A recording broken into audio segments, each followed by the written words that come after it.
Ba, con không còn nhà nữa. Con nhớ ba. Giải đấu đua xe đã bước vào thời khắc then chốt. Trước mắt, đối thủ của quán quân 3 mùa và vô địch 3 lần liên tiếp là ngựa ô xuất sắc nhất lần này, cũng là ứng cử viên vô địch Châu Bảo Duy. Còn Phan Văn Trí đã vô địch 3 lần liên tiếp, là quán quân 3 mùa duy nhất trong lịch sử liên minh. Và hôm nay quán quân 3 mùa sẽ vô địch lần thứ 4, hay Bảo Duy hạ gục huyền thoại bất bại để trở thành vua xe thế hệ mới. Chúng ta cùng đón xem.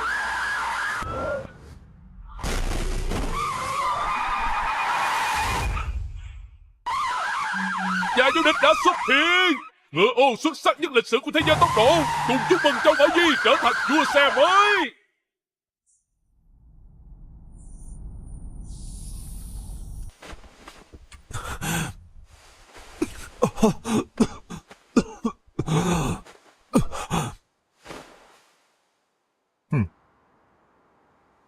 Là anh đã động vào xe của tôi. Đúng vậy. Tại sao chứ? Ba tôi coi anh như con ruột. Đừng có nhắc lão già đó với tôi. Rõ ràng đều là con.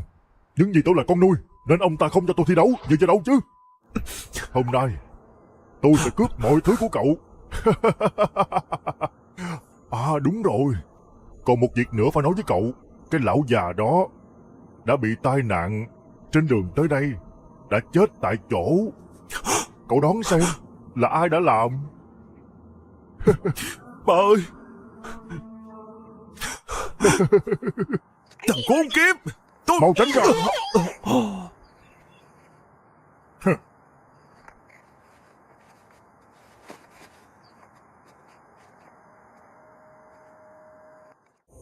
Nếu có trách, hãy trách cha con cậu ngu dốt. Vua xe giải đấu chỉ vua mới xe là khởi đầu của tôi. Vua xe. Tin hot mỗi ngày, ngựa ô lội ngược dòng thành công, nhà vô địch xuất hiện, vua xe mới.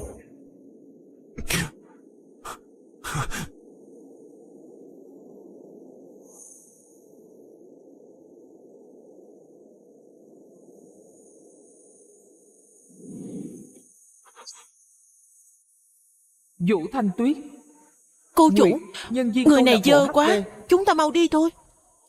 Tôi thấy anh ấy cũng rất đáng thương. Hay là đưa anh ấy về, cho anh ấy một công việc. An Dật, thợ sửa xe câu lạc bộ HV.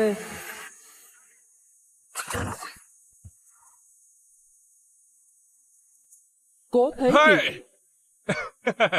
Chị, ngày mai là vòng loại giải đấu Basilisk. Em đây sẽ đưa câu lạc bộ chúng ta trở lại liên minh vua xe, tham gia giải đấu Basilisk.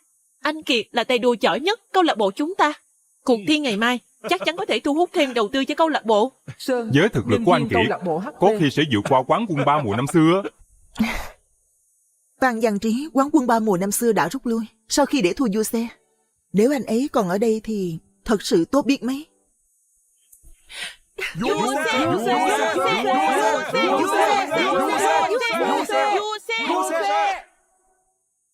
Tôi nghe nói á, vì không chấp nhận nổi việc thất bại, cho nên anh Trí mới chọn rút lui, bán luôn cả xe mà. Tiếc cho chị Tuyết, luôn một lòng với anh Trí. Màn vua xe say mê tôi vô cùng nồng cháy này, còn chưa bắt đầu đã kết thúc. Con bé này nói bậy bạ gì vậy chứ? Từ khi vua xe mới Châu Bảo Duy lên ngôi á, thì áp đảo những lực lượng dũng mãnh. Vì để quảng bá tên tuổi anh ta, giải đấu vua xe cũng đổi tên thành giải đấu Basilisk luôn. Năm xưa, HV chúng ta Cố cũng là Nam một câu Diễn, lạc bộ mạnh. ông chủ Chỉ câu lạc bộ là HV. sau khi cậu Duy ký với DS thì thực lực mạnh mẽ bất ngờ, áp đảo mọi giải đấu. HV chúng ta đã lâu rồi không có thành tích tốt trong các giải đấu, thậm chí còn bị đá khỏi các nhóm đội mạnh nữa, đến bước phải tham gia vòng đấu loại. Rất nhiều nhà đầu tư lần lượt rút vốn. HV đã không còn kinh phí để duy trì. Nếu giải đấu năm nay không có thành tích tốt thì sợ là HV sẽ phá sản. Đúng vậy. Kiệt à, cuộc thi ngày mai liên quan tới vận mệnh của HV. Mong con có thể dẫn dắt HV trở về liên minh vua xe, tham gia giải đấu Basilisk. Ba yên tâm đi, động cơ xe của con là loại cao cấp nhất ở nước ngoài. Ngày mai cứ giao hết cho con. Vậy nha, không nói với mọi người nữa. Bây giờ tôi phải đi vợt thêm vài vòng để thử động cơ mới coi sao. Đợi đã. Hả? Động cơ xe cậu có vấn đề. Tốt nhất là kiểm tra thêm đi. An Dật, anh nói nhăng nói cuội gì vậy? Nếu anh rảnh thì sửa xe đi. Đúng vậy, Anh là thợ sửa xe, hiểu gì về xe đua. Đừng có nói bậy nữa. Dì ơi, dì tuyển đâu ra cái tên này vậy? Mau đuổi việc cho rồi đi. Anh Giật, giờ anh chỉ là thợ sửa xe bình thường, không hiểu xe đua cũng là chuyện thường. Nghe tiếng phân biệt xe, lẽ nào cậu ta hiểu về xe chứ? Ê anh kia, động cơ xe này là cao cấp, có giá 3 tỷ đó. Sao có vấn đề gì được? Tưởng bản thân mình là vua xe hả? Hay là quán quân ba mùa?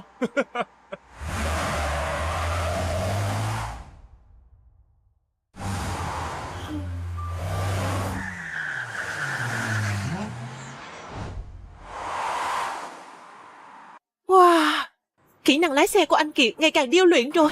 Chúng ta chắc chắn sẽ quay về liên minh sau đấu vòng loại. Đúng vậy. Vậy mà còn có người gây hoang mang, cứ nói xe của ảnh có vấn đề, cũng không biết có ý gì nữa. Được rồi, đừng nhắc tới việc này nữa. An Giật cũng lo cho sự an toàn của Kiệt thôi. Với thực lực bây giờ của Kiệt, rất có khả năng vô địch cuộc thi ngày mai. Tốt nhất là bây giờ mọi người kêu cậu ấy dừng lại đi. An Giật, anh có thôi đi không? Từ nãy tới bây giờ, anh cứ nói xe anh Kiệt có vấn đề. Có vấn đề gì được? Đúng vậy, động cơ của anh Kiệt là dùng công nghệ mới nhất ở nước ngoài, phải đặt trước 2 tháng đó. Cũng là xe đua tốt nhất câu lạc bộ. Anh có vấn đề, xe cũng không có vấn đề. Trễ thêm chút, đừng nói là xe, ngay cả người cũng chưa chắc an toàn. Anh thôi giùm tôi đi. Tôi thấy anh không muốn câu lạc bộ được tốt đẹp thì có. An Giật, đừng quên, khi xưa chị Tuyết thấy anh đáng thương, nên cho anh ở lại câu lạc bộ sửa xe. Nếu không anh đã chết đói trên phố lâu rồi. Đúng là đồ vô lương tâm. Nếu không nể mặt chị Tuyết á, anh bị đuổi việc từ lâu rồi. Nghe đồn, có người chỉ cần nghe tiếng động cơ là phán đoán được tình hình xe đua. Nhưng đó toàn là tay đua đỉnh cao nổi tiếng. Lẽ nào cậu ta còn có thân phận khác? Thôi được rồi, Giật lo lắng như vậy cũng có lý. Kiệt gánh vác tương lai của câu lạc bộ, nói nó dừng lại đi đã. Sếp Nam, ông tin lời anh Giật thật à? Đúng vậy sếp Nam, anh ta chỉ là thợ sửa xe, biết gì về xe đua chứ. Anh ta nói vậy chẳng qua là để gây sự chú ý thôi à. Ba, giờ Kiệt đang trong lúc then chốt, tùy tiện bắt nó dừng lại e rằng sẽ bị ảnh hưởng. Sếp Nam, ông yên tâm đi. Chúng tôi vẫn luôn bảo dưỡng xe anh Kiệt, không dám lơ là chút nào. Chắc chắn không có vấn đề gì. Đúng vậy sếp Nam. Ông không tin chúng tôi, lẽ nào lại tin tên sửa xe này? Nếu xe này có vấn đề thật, sao chúng tôi lại không biết được chứ? Điều này... Được thôi.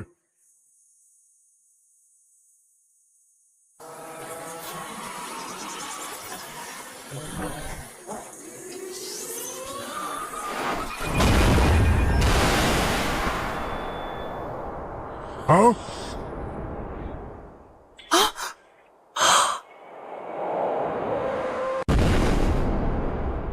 Hả? Kiệt à! Mau cứu người, cản đầu, cản đầu. Kiệt à! Mau Kiệt à! cứu người, mau cản tới. Anh Kiệt, anh Kiệt, anh Kiệt. Tiêu rồi. Ngày mai là cuộc thi lớn. Kiệt và xe là hy vọng duy nhất của chúng ta. Kiệt bị thương, xe cũng mất rồi, nhà chúng ta tiêu đời rồi. Sao lại vậy nè? Thợ sửa xe kia nói đúng thật. Sao có thể chứ? Anh Kiệt ơi! Ôi trời ơi, lại còn lật xe. Lật hay lắm. Mà Ngô nè, Văn Cường, cậu chủ ta câu chết lạc chưa? bộ DS. Ông Cường, ông dở trò với xe của thằng Kiệt à? Ông Nam, đừng có tức giận vậy chứ. Dù sao thì chúng ta cũng quen nhau lâu rồi. Ông mà nói như vậy á, tôi buồn lắm đó. Đây là ai? Ngô Văn Cường, ông chủ câu lạc bộ DS, vì để thu mua HV, họ luôn chèn ép chúng ta trên đường đua, ép HV đến đường cùng. Thấy mọi người như vậy, cũng không tham gia được đấu vòng loại ngày mai. Nể tình chúng ta quen biết lâu ngày, ha. Chi bằng giờ để tôi thu mua HV đi. Đừng mơ, HV là tâm huyết cả đời của ba tôi, tuyệt đối không rơi vào tay ông. Sếp Cường, xem họ nói gì kìa. Rõ ràng là ngày mai họ còn phải tham gia vòng loại để quay trở về liên minh vua xe, tham gia giải đấu Basilisk nữa. Con trai đã lật xe rồi, mà còn tham gia giải đấu Basilisk. E rằng vòng loại ngày mai còn không tham gia nổi đó. Tiếc cho câu lạc bộ dũng mãnh năm xưa, bây giờ lại rơi vào cảnh phải tham gia đấu vòng loại để mà sống sót. Đều tại tên Giật. Rõ ràng anh ta biết xe anh Kiệt có vấn đề, mà không ngăn cản kịp thời. Nếu biết sớm khi xưa chị Tuyết không nên đưa anh về, để cho anh chết đói ngoài đường đi. Động cơ xe của cậu có vấn đề, tốt nhất là kiểm tra thêm đi. Ai nói chúng tôi hết người chứ? Chúng tôi chắc chắn tham gia cuộc thi ngày mai. Ba, chúng ta chỉ có mình Kiệt là tay đua, Giờ nó bị thương rồi, ba định để ai tham gia thay Kiệt đây? Là cậu ấy.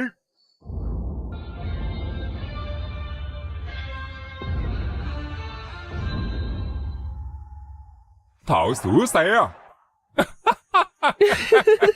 Ông Nam, ông già lắm cẩm rồi hả? Còn định cử thợ sửa xe tham gia đấu vòng loại? Chúng tôi không những tham gia vòng loại mà còn sẽ dẫn HV quay trở về liên minh vua xe. Thợ sửa xe à, anh nhất định phải tham gia cuộc thi ngày mai đó nha. Sếp tôi có được phát thưởng hay không, dựa vào mình anh thôi đó. Con không đồng ý. Bà, anh ta chỉ là thợ sửa xe hèn kém, lấy tư cách gì mà đấu thấy con? Đúng vậy sếp Nam, ông đừng hồ đồ. Anh ta chỉ là thợ sửa xe, em là còn chưa sờ vào xe đua bao giờ. Kiệt à, em cứ bình tĩnh đã. Bà cũng suy nghĩ cho HV thôi. Em đang bị thương rồi, em không thể thi đấu được. Cho một tên thợ sửa xe đi đấu thay em, thà em tự thi còn hơn.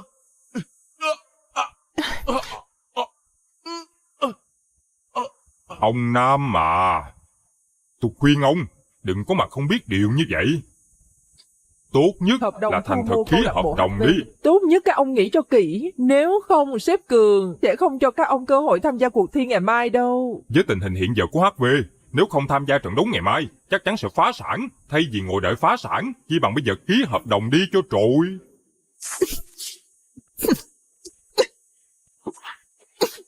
Hey, Nằm mơ đi. Chỉ còn chúng tôi ở đây, tuyệt đối không để HV rơi vào tay tiểu nhân như ông. muốn tôi tha cho HV cũng được thôi. Đây là thẻ phòng khách sạn Hào Hoa. Tối nay đến 1401 tìm tôi. Ông... Sếp Cường. Ê, Cút đi. Nè cô kia, cô dám đánh sếp Cường hả? cá tính thiệt. Tôi thích nhất chính là hoa hồng có gai. Tôi đợi cô quỳ xuống cầu xin tôi đó. À, giết người quá đáng mà. Bà định để hắn ta thay con thiệt á hả? Basilik là hy vọng duy nhất của chúng ta.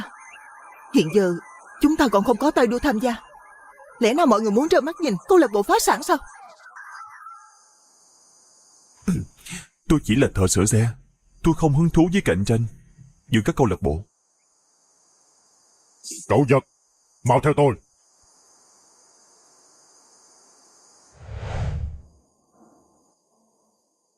Dù tôi không biết thân phận thật của cậu, nhưng mà tôi biết chắc chắn cậu biết đua xe. Tôi mong ngày mai cậu sẽ thay thằng Kiệt thi đấu tham gia vòng loại. Ông tìm sai người rồi. Tôi chỉ là thợ sửa xe thôi. Không, bao nhiêu người có mặt, chỉ mình cậu nghe thấy xe có vấn đề. Chắc chắn cậu không phải là thợ sửa xe tầm thường.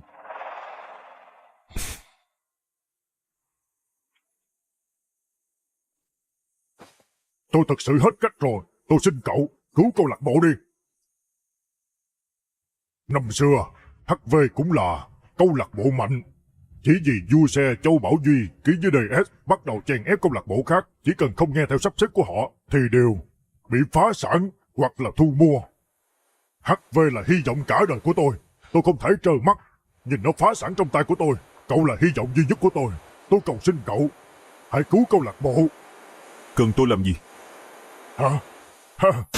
Cuộc thi ngày mai chia thành 7 khu vực, chỉ cần có thể vô địch mỗi khu vực là có cơ hội tham gia giải đấu Basilisk.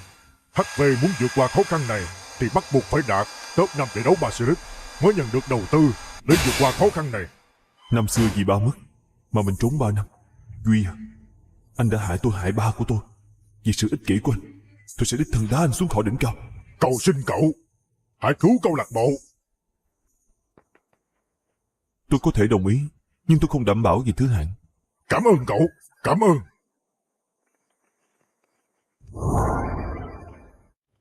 Tôi tuyên bố cậu Giật đây sẽ thay Kiệt tham gia vòng loại ngày mai. Tại sao? Bà ơi, để một thợ sửa xe thấy con thi đấu, sau này người ta đụng ra ngoài mặt mũi con còn để đâu nữa, con không chịu đâu. Được rồi, đừng nói nữa, bà đã quyết định rồi. Hả? Ba. Ba, xe đua thi đấu đã bị hỏng rồi. Nhất thời chúng ta cũng không tìm được chiếc xe thứ hai. Ba, mặc dù vua xe không cần đấu vòng loại ngày mai, nhưng mà có rất nhiều câu lạc bộ dưới trướng tập đoàn DS chắc chắn làm khó chúng ta trong cuộc thi ngày mai. Không có xe tốt để đua thì không thể nào xuất phát được. Không cần phiền đâu. Chọn nó đi. Cái gì? An Vật, anh bị điên hả? Đó là AI-86, rác hơn cả rác nữa. Anh dùng xe này thi đấu, muốn tụi tôi thua hết hay gì? Hay là đổi xe khác đi. Giống như xe này không phải xe đua chuyên nghiệp.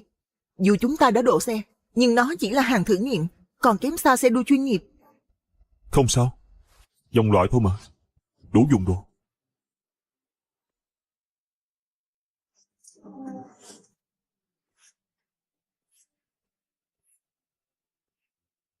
Cuộc thi hôm nay liên quan tới vận mệnh của HV. Chúng ta phải thu hút sự chú ý của nhà đầu tư. Mọi người mau lên tinh thần đi, nhanh lên. Có ai thấy anh Vật không? Đến muộn cả cuộc thi quan trọng như vậy, lẽ nào anh ta trốn rồi? Cái gì? Sếp tin anh ta như vậy mà anh ta lại chạy. Đã nói rồi mà, anh ta là thợ sửa xe hèn kém, sao mà biết đua xe được? Chắc chắn là sợ bại lộ nên không có dám ra. Tôi đã nói rồi, không nên để anh ta thi mà. Anh ta chỉ là thợ sửa xe, không đáng để tin đâu. Nè, còn chưa bắt đầu thi, chúng ta đợi thêm đi. Bà ơi, còn đợi cái gì nữa? Nhưng lúc cuộc thi chưa bắt đầu, chúng ta mau sắp xếp người thay đi kìa. Nhưng mà bây giờ Vật trốn rồi, ngoài anh Kiệt ra thì chúng ta làm gì còn tay đua? Lẽ nào chúng ta phải phá sản thật sao? Ông Nam. Là ông sao? Ông tới đây làm gì? Trận đấu sắp bắt đầu rồi. Tên sửa xe kia còn chưa tới hả? Lẽ nào hắn sợ nên chạy rồi? Cũng đúng thôi. Dù gì cũng là thợ sửa xe, chưa trải sự đời. Dù có tới cũng tự chuốt nhục mà thôi. An Vật không phải người như vậy. Có lẽ chỉ là bị tắc đường. Chị ơi, đừng có giải thích giùm hắn ta nữa. Tên vô dụng đó, tự bỏ trốn thì thôi đi, còn bắt chúng ta phải mất mặt cùng nữa. Uổng công sếp Nam còn tin tưởng anh ta, cho anh ta tham gia cuộc thi quan trọng như vậy. Nhưng mà anh ta lại sợ sệt, phụ sự tin tưởng của sếp Nam. Người đẹp à, hay là cô thử theo tôi đi. Biết đâu tôi cảm thấy vui sẽ tha cho mấy người. Đừng mơ. Dù tôi có chết, cũng không để tiểu nhân bị ổi được lời. Người đẹp như cô, dù nằm im thôi cũng đủ quyến rũ rồi. Đợi tôi thu mua xong HV sẽ xử cô đầu tiên. Du liêm sĩ. Mọi người yên tâm đi, Vật chắc chắn sẽ đến mà. Đừng có nằm mơ nữa, tên sửa xe kia không tới đâu.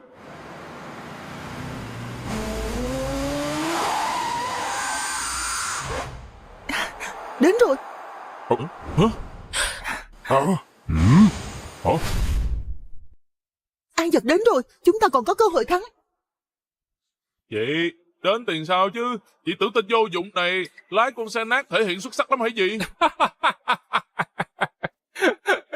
Đã nghèo tới mức này rồi hả?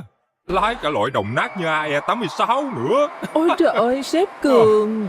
Anh đúng thật là người ta cử một thợ sửa xe lái một con xe nát mua vui cho anh đó. Sao lại cười nhạo người ta? Biết sớm thì bắt hắn ta đổi xe rồi lái con xe nát này. Làm mất mặt hết trơn. Một con xe nát sao so được với mấy con xe cao cấp? Cũng không phải không có cơ hội.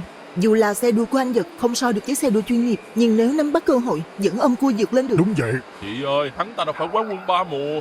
Em chắc chắn ngay từ nước đề 3 sẽ bị mấy con xe khác bỏ xa thôi. Cái gì mà đòi vượt lại ở khúc cua, không lật xe là ông bà Độ rồi. Chị Tuyết, chị dung túng anh ta quá rồi. Anh ta mang ơn chị, mà lại phá hoại thanh danh HV chúng ta. Ông Nam, nếu không có xe đua thì có thể mượn tôi mà. Chỉ cần tối nay con gái của ông ở bên tôi một đêm. Câm miệng lại đi. Cuộc thi không có luật, không được đua bằng xe AE86. Huống hồ là trận đấu chưa diễn ra, còn chưa biết được ai thắng ai thua. Lẽ nào ông tưởng một tên thợ sửa xe thắng được tôi hả? Để dập tắt hoàn toàn hy vọng của mấy ông, tôi đã mời học trò của vua xe là Trương Văn Bằng ra đấu. Hả? Trương Văn Bằng, học trò của vua xe.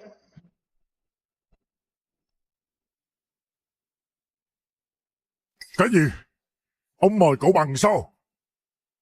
Trương Văn Bằng là học trò của vua xe mà. Anh ta cũng tham gia vòng loại sao? Với thực lực của Bằng thì không cần thi đấu vòng loại. Ông Cường là ông cố tình gây khó dễ đúng không? Không sai, tôi là muốn xem vẻ mặt tuyệt vọng của mấy người á. Bằng chính là học trò của vua xe. Từ lúc thi đấu đã thắng vô số cuộc thi lớn nhỏ, chưa có đối thủ. E rằng chỉ có quán quân 3 mùa mới thắng nổi. Quán quân 3 mùa cũng bại trận trước thầy của tôi.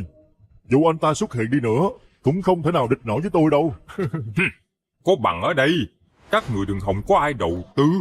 Tôi phải xem lần này ai cứu được mấy ông. Các ông muốn đuổi cùng giết tận chúng tôi sao? Quy luật cạnh tranh, kẻ mạnh thì đứng đầu thôi. Ai kêu chúng tôi có vua xe chứ? Ông lấy gì ra đấu với tôi? Nè Bằng, cậu cứ việc đấu thoải mái, đừng có nương tay nha. Ha, nếu như mà trên đường đua có sự cố thì cũng là bình thường thôi. Yên tâm đi, một thợ sửa xe thấp hèn thì chưa xứng đáng thi đấu cùng tôi đâu.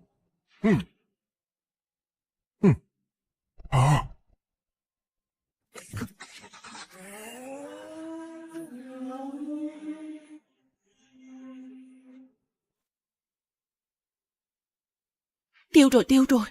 Không ngờ ông Cường lại mời học trò của vua xe. Lần này thua chắc rồi. Ba, bên kia là học trò của vua xe. Anh Nhật có thể thắng nổi không? Từ lúc thi đấu tới nay, Bằng chưa thua ai. E là Nhật hết hy vọng rồi. Chỉ mong Nhật thể hiện có thể thu hút được tài trợ.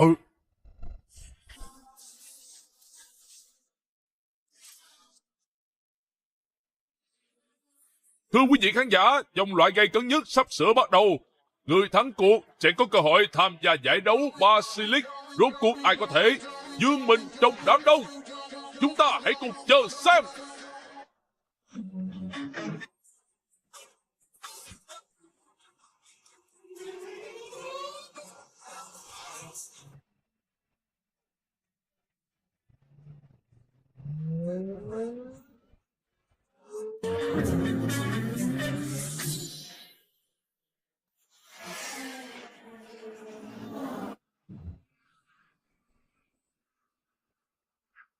Trương Văn Bằng không hổ danh là học trò của vua xe, mới bắt đầu trận đấu đã vượt lên vị trí số 1 rồi.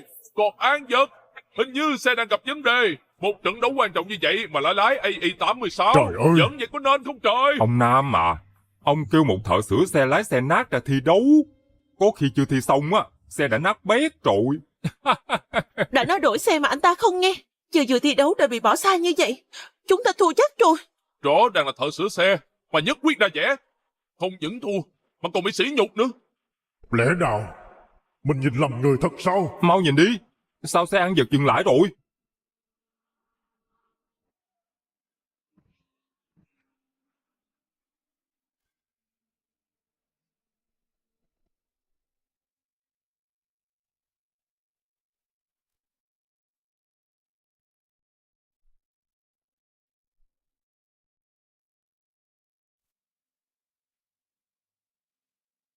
Cái gì? Trong lúc này mà An Vật lại bắt đầu sửa xe hả? Đúng là AI86 rất khó thích ứng với cuộc đua cường độ cao như vậy. Xem ra nhà vô địch hôm nay đã rõ ràng rồi. Xe bị tắt máy sao? Ông Nam à, ông tới đây tấu hài đó hả? Cái loại xe nát như vậy mà cũng dám đem ra đi thi, sửa xe trên đường đua kìa. Anh ta coi đường đua này là cái gì? Trước mắt Trương Văn Bằng càng ngày càng bỏ xa những đối thủ khác. Còn An Vật vẫn đang sửa xe. Lẽ nào anh ấy muốn thêm yếu tố giải trí để câu view cho chính bản thân hả? Rốt cuộc anh ta đang làm gì? Anh ta không biết đang thi à? Đúng là thợ sửa xe đi đâu cũng không quên sửa xe. HP mấy người còn mỗi tay đua này thôi á hả? An Vật đã quay trở lại xe. Hình như đã sửa xe xong. Nhưng mà với tiến độ hiện tại, anh ấy bỏ lỡ 2 phút. Mà 2 phút ở bất kỳ cuộc thi nào cũng khá là chí mạng. Xem ra chắc chắn nhà vô địch hôm nay là Trương Văn Bằng rồi. 2 phút anh ta thể hiện như vậy, đừng nói là thu hút đầu tư, e là cả câu lạc bộ đều sẽ thành trò cười trong ngành. Đã trì hoãn 2 phút. Xem ra phải tăng tốc thôi.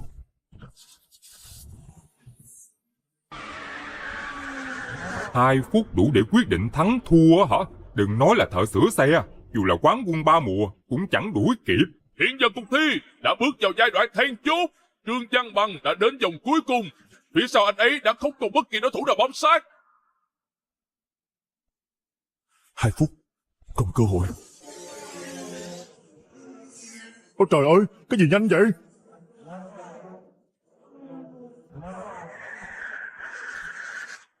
Anh ta lại, đuổi kịp lúc nào vậy? Dù tốc độ của Bằng rất nhanh, nhưng cậu ta sẽ giảm tốc ở mỗi khúc cua. Chỉ cần nắm chắc tốc độ cua thì đủ bù lại 2 phút này. Lại một cú ôm cua nước mượt. Có thể thấy Trương Văn Bằng đã nắm chắc phần thắng trong tay. Chỉ còn 2 khúc cua cuối. Chỉ cần qua 2 khúc cua này, Trương Văn Bằng sẽ xuất sắc hoàn thành phần thi của mình. Tốc độ của Bằng nhanh quá, sắp đến đích rồi. Tình huống này, cứ đòi lái con xe đó. Nếu không cũng không thua thảm tới như vậy.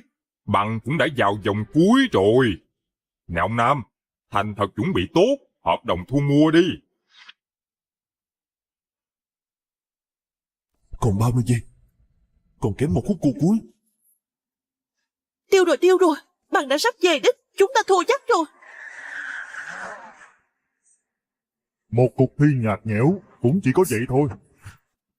Là bây giờ. Sao chứ? Từ khi nào? Nhìn kìa, An Dật đã đuổi kịp rồi. Mặc dù mất 2 phút nhưng anh ấy vẫn đuổi kịp. Mau nhìn đi, là An Dật. Tưởng đã bỏ lỡ 2 phút mà. Đúng Đuổi vậy. kịp lúc nào vậy? Trời ơi, AE86 đấu với xe đua cao cấp kìa. Sao có thể? Cậu ta bù lại 2 phút này kiểu gì? Sao có thể được? Rõ ràng chỉ là thợ sửa xe. Sao lại có khả năng bù lại được 2 phút bỏ lỡ đó? Vốn dĩ 2 phút đó là một khoảng cách không thể nào vượt trên đường đua. Cậu ấy làm sao có thể đuổi kịp vậy? Không ngờ anh Dật lại giỏi như vậy. Kỳ tích rồi, đúng là kỳ tích. An Dật đã đuổi kịp khoảng cách 2 phút. Lẽ nào anh ấy có thể tranh chức vô địch với lại Trương Văn Bằng? Tốc độ hiện giờ của An Dật đang tương đương với Bằng, có khi là sẽ chiến thắng đó. Ha! Mấy người đừng có vội vui mừng quá sớm. Mấy người thật sự tưởng rằng một thợ sửa xe có thể thắng Bằng hả?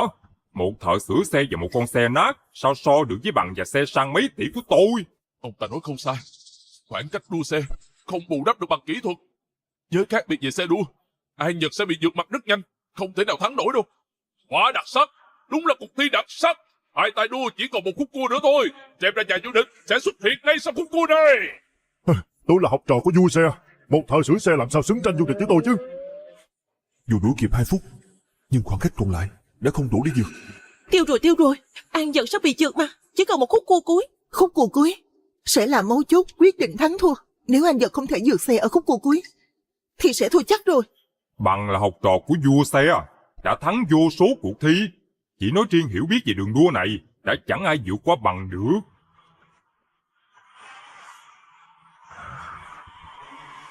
Xem ra chỉ có thể dùng chiêu đó. Khúc cua cuối không chỉ kiểm tra kỹ năng lái mà còn kiểm tra độ can đảm của tay đua. Nếu đạp thắng sớm sẽ bị xe phía sau vượt qua. Nếu đạp thắng trễ một chút, chắc chắn sẽ văng ra khỏi đường đua. 5 mét, 3 mét. Chưa đủ, vẫn chưa đủ. Chỉ khi cua khoảng cách tối đa mới có cơ hội vượt xe.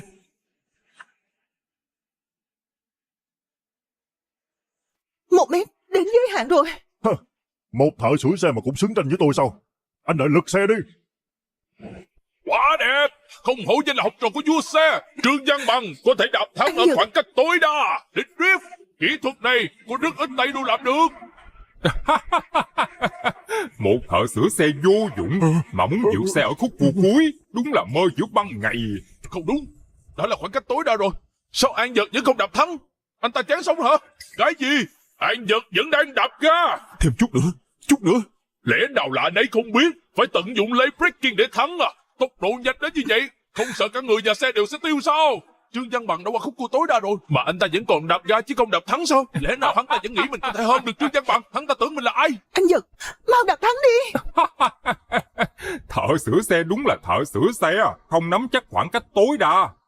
Với tốc độ này á mà cậu ta dám đạp thắng là lật xe chắc luôn đó. Xem ra chân dung nhà vô địch đã chắc chắn rồi. Chỉ cần Trương Văn Bằng qua khỏi khúc cua này sẽ là người chiến thắng.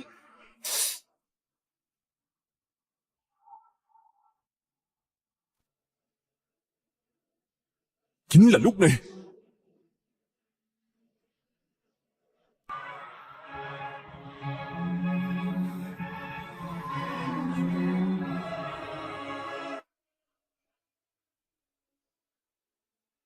Cái gì?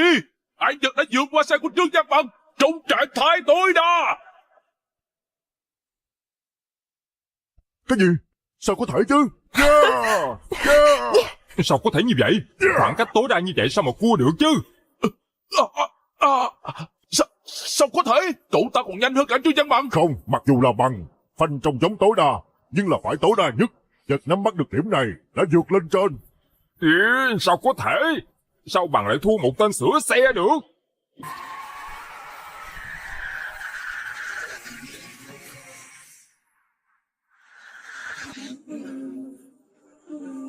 Không thể nào.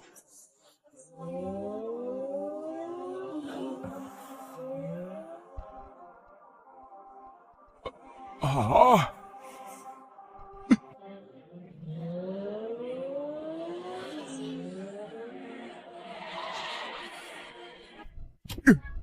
Sao có thể chứ?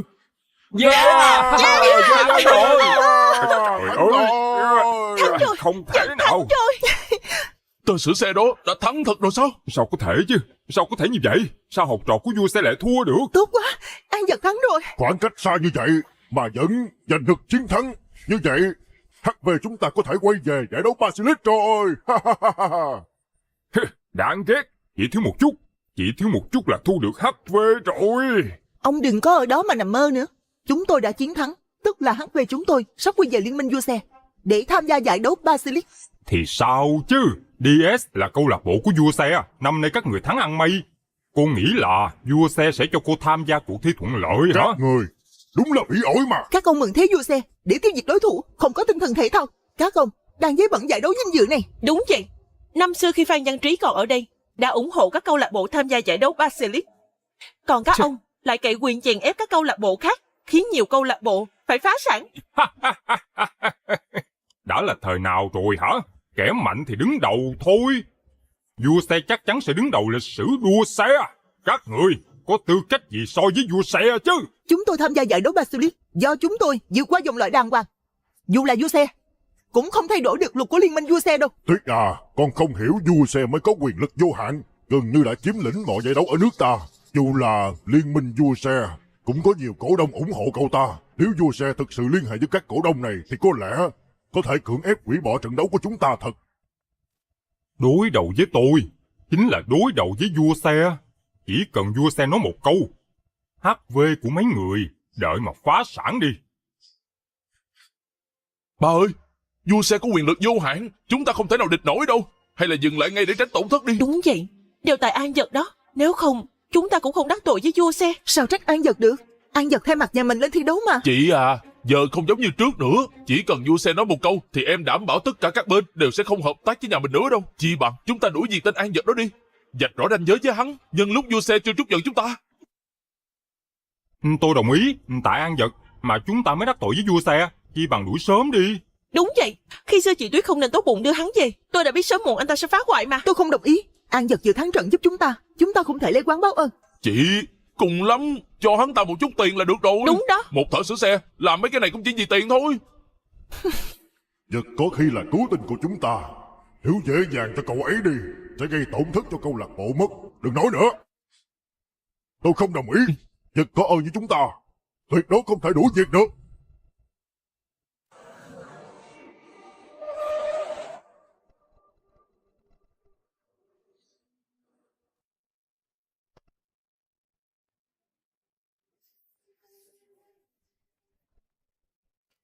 Cũng tức là cậu bị một thợ sửa xe đánh bại sao?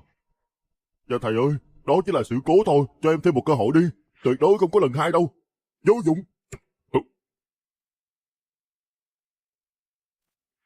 Cậu Duy à, thực ra chuyện này cũng không thể nào trách chúng tôi được. Vốn là thắng rồi. Ai ngờ lão Nam tìm đâu ra tên thợ sửa xe làm hỏng kế hoạch của chúng ta hết. Đúng vậy đó. Hiện bây giờ mọi câu lạc bộ của nước ta và cả cái đám cổ đông liên minh vua xe nữa, ai cũng đều nghe lời của thầy hết. Chỉ còn có mỗi lão Nam cứng đầu của HV.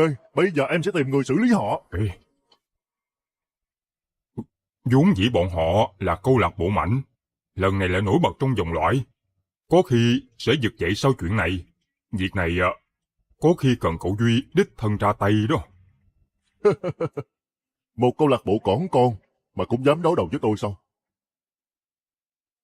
Cậu đi tới liên minh, nói với đám lão già ở đó, hủy sức thi đấu của HV đi. Dạ em sẽ đi ngay. Cậu Duy đích thân ra tay, đối phó với HV thì dễ như trở bàn tay rồi. Vẫn còn một việc cần ông phải làm đây. 3 năm trước, sau khi Trí rút lui, xe đua cậu ta rơi vào thế giới ngầm. Ông đi tìm nó cho tôi đi. Cậu cứ yên tâm, tôi sẽ đích thân mang xe đến cho cậu mà. Đi đi. Tôi nói rồi, mọi thứ của cậu đều là của tôi mà. Tôi sẽ lái xe đua của cậu. đạp đổ sự huy hoàng từng có của cậu xuống đất. Chúc mừng An Dật vô địch dòng loại. Được. Không dễ gì thật, không ngờ chúng ta lại vô địch. Không ngờ An Dật lại giỏi như vậy. Chúng ta cạn ly đi. Được. Cạn ly. Cạn Cạn ly. ly.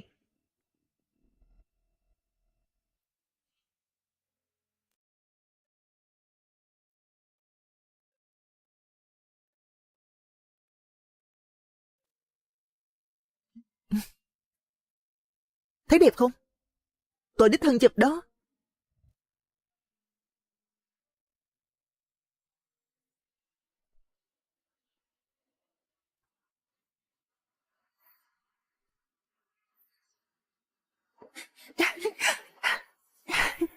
Vua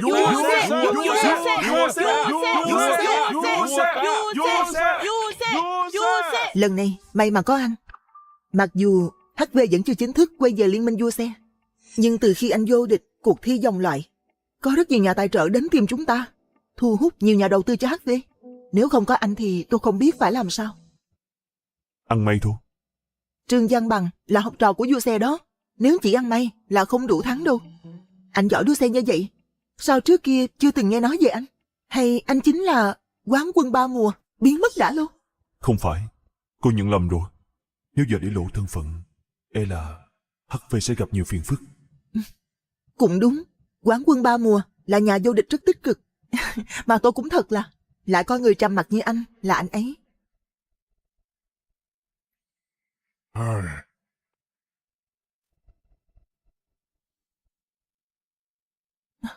Ba, sao vậy? Sếp Nam.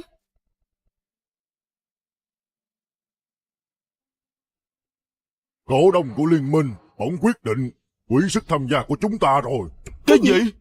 Họ lại dùng thủ đoạn bị ổi như vậy nữa hả? Các nhà đầu tư đều đầu tư. Vì chúng ta được tham gia giải đấu Basilisk nên họ mới trót tiền vào. Nếu để họ biết không được tham gia, thì họ sẽ quay lưng với chúng ta ngay. Đúng vậy, không tham gia giải đấu Basilisk, chúng ta phá sản là chuyện chắc chắn. Đám nhà đầu tư kia sẽ hận chúng ta chết mất. Chắc chắn là ông Cường muốn nhân cơ hội này để chèn ép chúng ta. Nè, Nhật à, cậu có cách gì không? Bà hết người hỏi hả? Thợ sửa xe thì có cách gì chứ? Đúng đó sếp Nam. Giờ đám cổ đông của liên minh vua xe muốn quỹ suất tham dự của chúng ta. Dù An Dật đua xe giỏi cỡ nào cũng không thể khiến đám cổ đông kia đổi ý. Ba ơi, đúng là ba đang làm khó An Dật rồi. Đúng vậy, là tại tôi suy nghĩ chưa chu đáo. Nếu là cuộc họp cổ đông của liên minh, thì mọi người có thể tìm thử Phạm Văn Quốc. Phạm Văn Quốc là chủ tịch liên minh mà. Nè, ta sửa xe kia, cái gì anh cũng dám nói ha? Ông Quốc là ai hả? Ông ta là chủ tịch của liên minh đó. Vua xe còn ít khi gặp được, anh nói gặp là gặp hay gì? Đúng vậy, quỹ suất thi đấu là đại hội cổ đông quyết định. Chủ tịch có ích gì? Không đúng, mặc dù là đại cổ đông quyết định, nhưng mà ông Quốc là chủ tịch mà, ông ấy có phiếu bác bỏ. Nếu ông ấy đồng ý, biết đâu chúng ta có hy vọng thì sao? Thật sao? Đúng vậy. Ba, dù ông Quốc đã đồng ý, chúng ta tham gia giải đấu Basilisk cũng chẳng có ích gì đâu. Giải đấu Basilisk khác các giải đấu khác mà. Đó là giải đấu quốc tế, loại xe như AI86, làm gì có đủ tư cách ra sân. Xe của Kiệt đâu, chưa sửa xong à? Xe của anh Kiệt muốn hư hết trơn rồi, mà phụ kiện toàn là mắc tiền, nhập từ nước ngoài, số lượng cực ít. Giờ có đặt cũng phải mất khoảng 3 tháng. Không kịp đâu. 1 tháng sau là giải đấu bắt đầu rồi. Không có cách nào khác hả? Tôi biết, có một chiếc xe có thể dùng. An Dật, anh nói thật chứ? Chị ơi, vậy mà cũng tin nữa. Một tên sửa xe, lái chiếc sang nhất là AI86 rồi kìa. Có hiểu xe đua cao cấp là gì không vậy? Đúng vậy chị Tuyết, chị đừng để bị gạt đó. An Dật, cậu tìm được xe đua thật sao? Xe đua lần này phải tham gia giải đấu Basilisk đó. Năm xưa, khi giải nghệ, xe đua của anh ấy rơi vào thế giới ngầm. Xe đua của quán quân 3 mùa. Cũng tức là chúng ta có thể đến chợ đen mua xe đua cũ của Phan Văn Trí. Xe đua của Phan Văn Trí, ít gì cũng mấy chục tỷ, chúng ta lấy đâu ra nhiều tiền như vậy? Sau khi Trí giải nghệ xong, xe cậu ấy được bán đấu giá cho Lý Văn Hồ ở Giang Hà với giá 60 tỷ. Trời ạ, 60 tỷ. Nhà đầu tư chỉ đưa chúng ta tổng cộng 120 tỷ. Ông Hồ chính là vua thế giới ngầm của Giang Hà mà. Nghe nói rất là thích xe đua. Ông ấy còn xây riêng sân đua ngầm nữa, để tổ chức mấy cái giải đua xe ngầm á. Đúng vậy. Ông Hồ là fan cuồng của quán quân ba mùa. Xe trong tay của ông ấy, đừng nói là 60 tỷ, dù 120 tỷ cũng không bán. Nếu có cách thì phải thử chứ. Con và An Dật sẽ đi gặp ông Hồ. Được, vậy ba đi gặp ông Quốc. Mong ông ấy có thể cho chúng ta xuất thi đấu.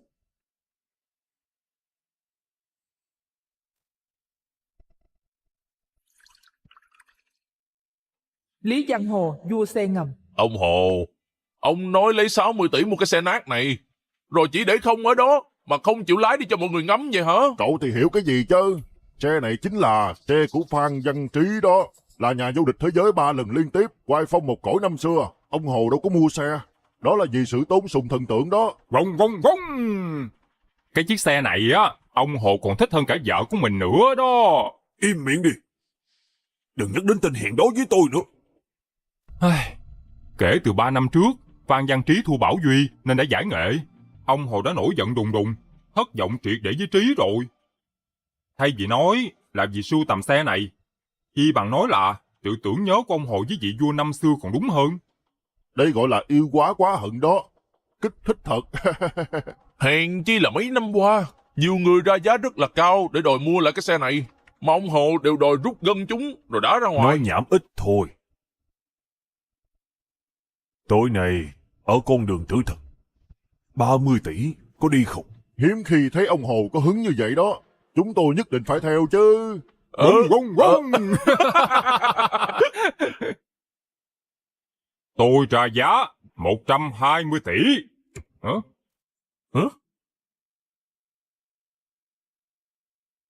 Là ai đó? Đến được đây, chắc hẳn biết luật xe ngầm của tôi.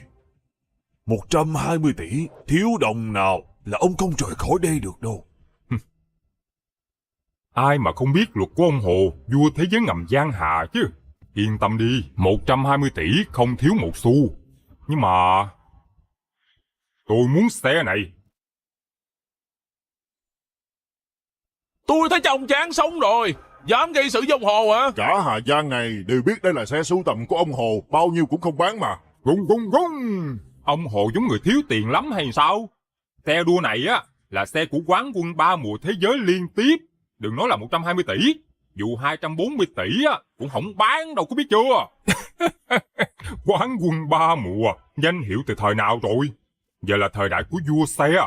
Vua xe muốn chiếc xe này. Tôi khuyên ông Hồ, tốt nhất đừng đối đầu với vua xe. Ông đang uy hiếp tôi hả? Giang Hà nói riêng, cả nước nói chung, chưa có ai dám uy hiếp tôi đâu.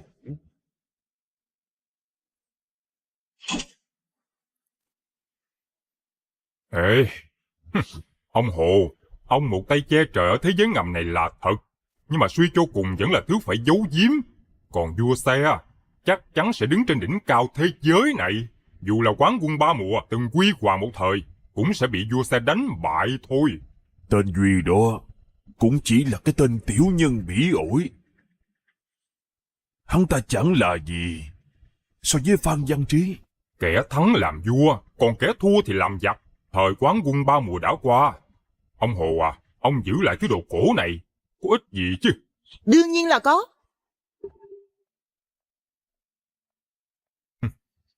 Cô Tuyết, cô tới đây làm gì? Ông Hồ, tôi là Tuyết của câu lạc bộ HV. Không giấu gì, lần này đến cũng là vì chiếc xe đua này. Được, lại thêm một đôi muốn chết. Xem ra ông Hồ hoạt động ngầm lâu quá. Họ quên mất ông Hồ là ai. Mọi người nói xem, ông Hồ xử lý họ ra sao đây? Hai tên đàn ông thì chắc là sẽ không còn chân đâu. Còn cô gái này Rung cũng xinh đó. Chắc ông Hồ sẽ giữ lại chơi. Được. Hôm nay là ngày lành đó. Hạng tôm tép gì cũng dám đến gây sự ở chỗ của tôi. Người đâu? Cắt đứt gân chân của họ cho tôi. Dạ, tôi thách ông dám đó ông Hồ. Tôi là người của vua xe đó. Ông Hồ nghe tôi giải thích đi. Chúng tôi muốn chiếc xe này là để tham gia giải đấu Basilisk. Lẽ nào ông mong xe cũ của quán quân 3 mùa bị phủ bụi suốt sao? Quá xạo thiệt chứ. HV là một câu lạc bộ nhỏ sắp phá sản mà còn đòi tham gia giải đấu Basilisk. Đúng vậy. Nghe nói là họ còn chẳng có tay đua. Chẳng lẽ cái tên ẻo lả này muốn tham gia giải đấu Basilisk sao? Ngung! Người đẹp, em đừng để bị tên ẻo lả này gạt, nghe có biết chưa? Anh có thể cứu rỗi em.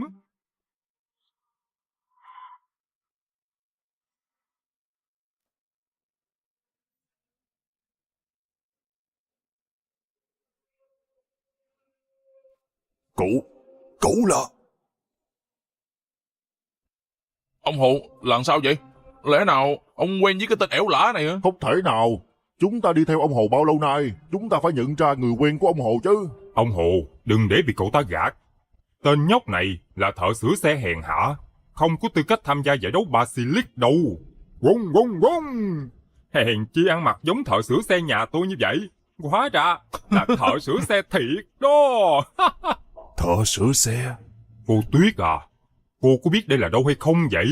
Dám dẫn một thợ sửa xe tới chỗ của ông Hồ gây sự. Ông Hồ đánh cho tàn phế còn là nhẹ đó. Chúng tôi không đến gây sự. An Dật muốn tham gia giải đấu đua xe quan trọng này, cho nên mong ông Hồ thông cảm, bán xe cho chúng tôi. Tên nhóc này hả? Nhìn không có giống người biết đua xe chút nào. Còn đòi tham gia giải đấu Basilisk. Đúng vậy. Chuyện cớ vớ vẩn để lừa mua xe hả? Cô biết xe này bao nhiêu tiền hay không? Ông ta ra giá 120 tỷ đó. Hai người ra giá được bao nhiêu hả? Không phải chứ. Vung vung vung. 120 tỷ cũng không có trong tay mà dám đi mua xe đó hả? Rõ là hai người muốn tới đây gây sự mà. Ông Hồ, tin thành ý của chúng tôi đi. Chỉ cần ông chịu bán xe cho chúng tôi sẽ cố gắng đáp ứng về số tiền mà ông đưa ra. Cô Tuyết ơi, tôi nên nói là cô ấu trĩ hay là ngu ngốc đây? Các cô nghĩ là giàu hơn tôi được á hả? Ông... Tôi nghe nói là HV đã bị quỷ xuất tham gia thi đấu Basilisk. Cô còn nằm mơ giữa ban ngày á hả? Trừ phi đêm nay cô ở bên tôi sẽ nói đại hội cổ đông trả lại suất tham gia cho. Thèm vào, ông mơ đi, đừng hòng tội nguyện. Vậy mấy cô chờ phá sản đi ha. Im miệng hết cho tôi. Muốn chiếc xe kia cũng được, nhưng cậu phải ở lại đây so tài một trận với tôi. Hả? Thắng thì cậu lái xe đi, thua thì xe cho ông. Hả? Tôi có nghe lộn không vậy? Ông Hồ, ông lấy xe này ra cược hả? Ông Hồ tốn 60 tỷ để mua xe này đó. Bình thường còn thích hơn cả vợ nữa. Vậy mà bây giờ dám lấy ra cược luôn. Điều này... Nếu ông Hồ dứt khoát như vậy thì tôi cũng thêm phần thưởng. Tôi cược 120 tỷ cho việc ông Hồ thắng. Danh tiếng vua giới ngầm của ông Hồ như sấm rền bên tai. Tên sửa xe kia tuyệt đối không phải đối thủ. Không những không tốn một đồng mua xe mà còn nhân cơ hội kiếm một mẻ. An Dật, hay là thôi đi. Đây là thi đấu xe thế giới ngầm, không có luật gì đâu. Chỉ cần bất cẩn thì sẽ nguy hiểm tới tính mạng. Được, tôi đấu với ông. Rồi giờ tôi nói luật thi nha. Con đường này được coi là con đường tử thần, tổng 15 cây số. Đường rất là chật, lại gồ ghề, không có bảo vệ gì hết. Mỗi năm có vô số tay đua rớt xuống vách núi từ con đường này á. Ở đây không có luật lệ gì hết, chỉ có camera theo dõi toàn cảnh. Tay đua nào tới đích trước rồi quay trở lại đây trước thì lụm thôi. Xe đua cậu đồ. Cái gì? AE86 hả? Tôi không nhìn lầm đó chứ. Rác hơn cả rác nữa.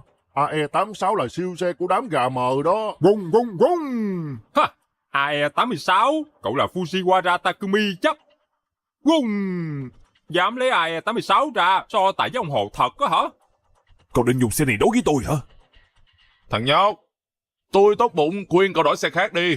Ferrari của ông Hồ á là bản giới hạn toàn cầu, chỉ giá tiền thôi là đã hơn 18 tỷ rồi đó thằng nhóc. Còn nói về độ xe hả, tổng cũng hết phải mấy chục tỷ à. Con xe nát của cậu chắc không có được tới 300 triệu. Lấy xe chưa đến 300 triệu. Đối với Ferrari mấy chục tỷ của ông Hồ đây. Cậu tưởng mình là quán quân 3 mùa hay sao? Hay là thần tượng của ông Hồ hả? Tôi dùng xe này, ông đấu không? Ông Hồ, tên nhóc này tự tìm cái chết. ông cần gì phải khuyên. Được, tôi đấu với cậu. Cẩn thận là trên hết. Không được thì chúng ta nghĩ cách khác. Yên tâm đi.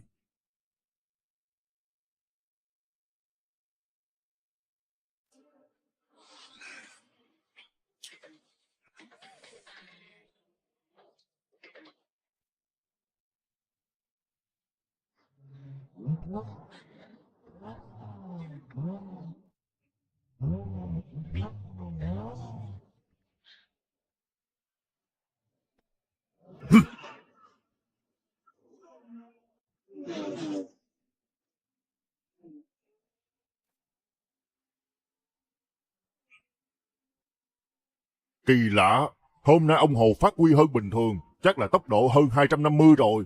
Với tốc độ của ông Hồ, tên nhóc này đuổi cũng chẳng kịp đâu. Tôi thấy cô chuẩn bị dọn xác cho hắn đi là vừa. Một tên sửa xe chưa từng được sờ xe đua cao cấp mà dám lên đường đua tử thần. Phải rồi, con đường này á, vốn dĩ được gọi là con đường tử thần chứ bộ. Tại nó vô cùng gồ ghề. Đường thì lại chật, không có bảo vệ gì. Còn thêm việc trời tối. Một tay đua đã không quen thuộc địa hình rồi thì không dám tưởng tượng tới khúc cua sẽ bị chuyện gì đâu á. Mỗi năm có rất nhiều tay đua muốn thử thách con đường tử thần. Chính là vì không thuộc đường nên đã xông ra ngoài rào, rơi xuống vách núi đó. E rằng chỉ có ông Hồ đã đi con đường này mấy trăm lần, hiểu rõ mỗi một khúc cua mới có thể thuận lợi, vượt qua mọi chướng ngại, ngay cả khi trời tối. An Nhật sẽ thắng thôi. Sắp vào khúc cua đầu rồi.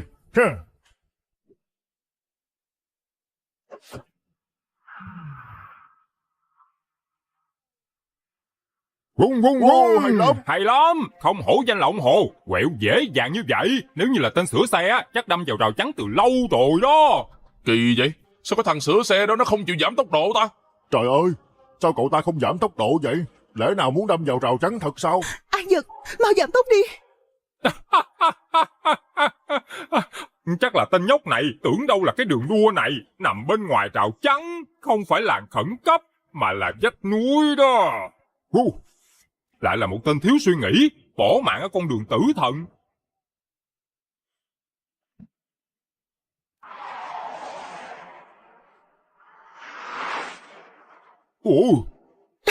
Hey. Ôi trời ơi, cú ôm cua vừa rồi đúng là hay thiệt. Thật sự là thợ sửa xe hả? Kỹ năng như vậy, có khi ông Hồ cũng không làm nổi. Có khi nào tên này sẽ thắng ông Hồ thật không? Không thể nào. Hả? Ông Hồ lái Ferrari mấy chục tỷ đó. Tên nhóc này mà thắng được ông Hồ hả? Thì tôi ăn súng luôn cho coi.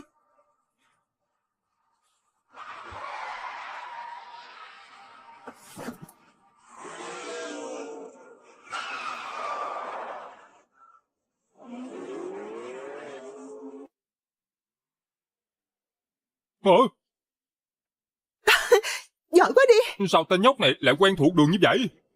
Cái thứ vừa rồi bay qua là gì vậy? AE86 vượt cả Ferrari hả? Không thể nào. Dù là tay đua lão luyện, cũng không thể dễ dàng xuyên qua con đường tử thần.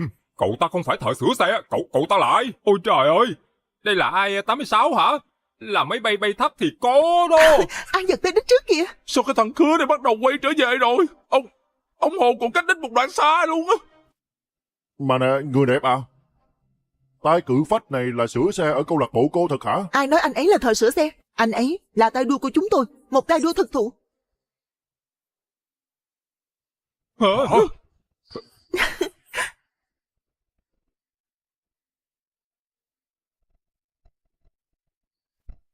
Vậy là thắng rồi sao? Tôi tin anh làm được mà. Không thể nào. Nè thằng kia, cậu lén quay về giữa đường hả? Nếu không sao mà nhanh được như vậy?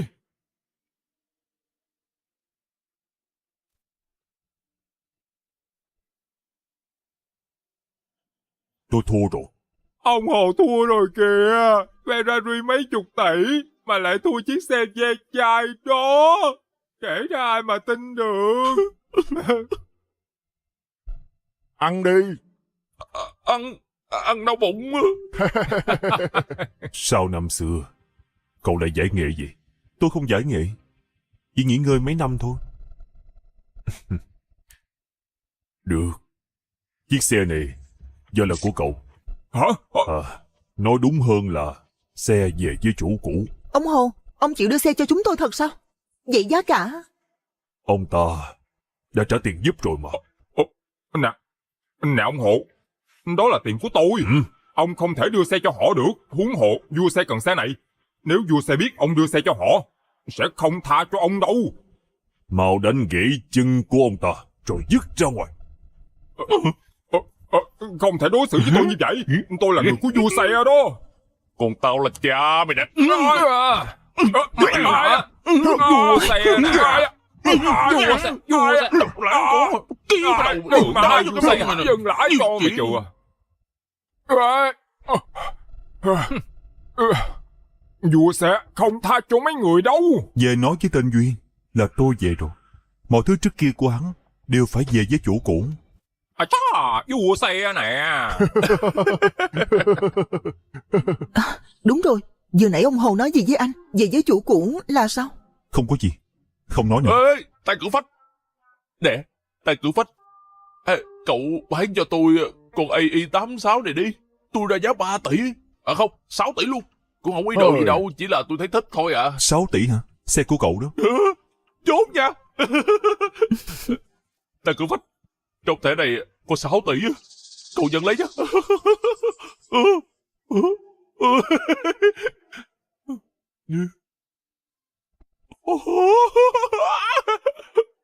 Cô sẽ tận kỳ đây. Tôi cũng sẽ là tay cử phách.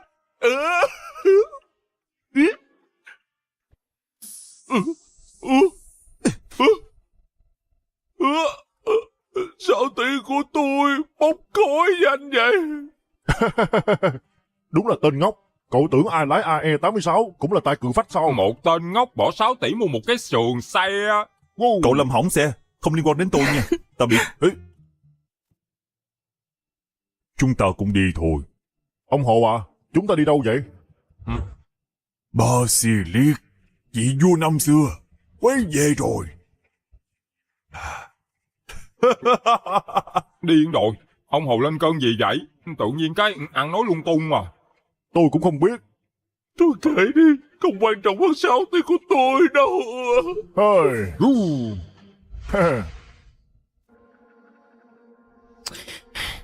Cũng không biết phía chị Tuyết sao rồi. Có lấy được xe thuận lợi không? Cả Giang Hà đều biết ông Hồ là fan cứng của quán quân ba mùa. Trừ khi tên Phan Gia Trí xuất hiện. Nếu không, không ai có thể mua lại con xe đua đó được đâu. Nghe nói, ông Hồ nổi tiếng độc ác.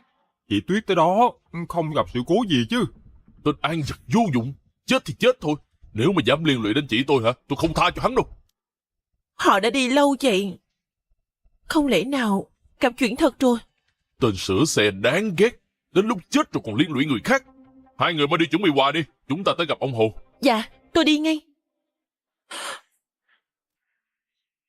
Ê,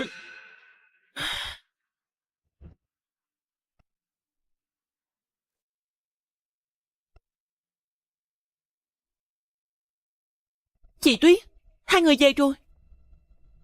Nè, wow, lẽ nào đây là xe đua của quán quân ba mùa? chị Tuyết, hai người làm cách nào hay vậy? Đều là công của An Dật. Ăn may thôi gì. Bây giờ thì có xe đua rồi, chỉ cần đợi kết quả bên ba nữa thôi. Ba, sao rồi? Lấy được suất không ba? Bà không có gặp được ông Quốc. Khó lắm chị Tuyết mới lấy được xe. Lẽ nào mọi thứ đều công cốc? Con đã nói trước rồi. Ông Quốc là chủ tịch của liên minh. Đâu phải nó muốn gặp là gặp được đâu. Vậy phải làm sao? Lẽ nào chúng ta phải bó tay hả? Có lẽ ông trời thực sự muốn diệt chúng ta rồi. An Dật, có cách gì hay không? Hay là để tôi đi thử xem. Ba tôi là chủ câu lạc bộ còn không gặp được. Hả? Một tên sửa xe như anh thì đòi gặp cái gì chứ? Bị ảo hả? An Dật à, cậu có cách thật sao? Thì cứ thử thôi, biết đâu thành công thì sao? Ừ, có lý. Cũng may có An Dật nên mới lấy được xe. Có khi chủ tịch thấy An Dật có thiên phú nên sẽ đổi ý đó. Được, vậy thì phiền hai đứa nha. Chứ, tôi không có tin là chủ tịch sẽ đối đầu với mọi cổ đông vì một tên sửa xe đâu. Tưởng mình là quán quân ba mùa hay sao?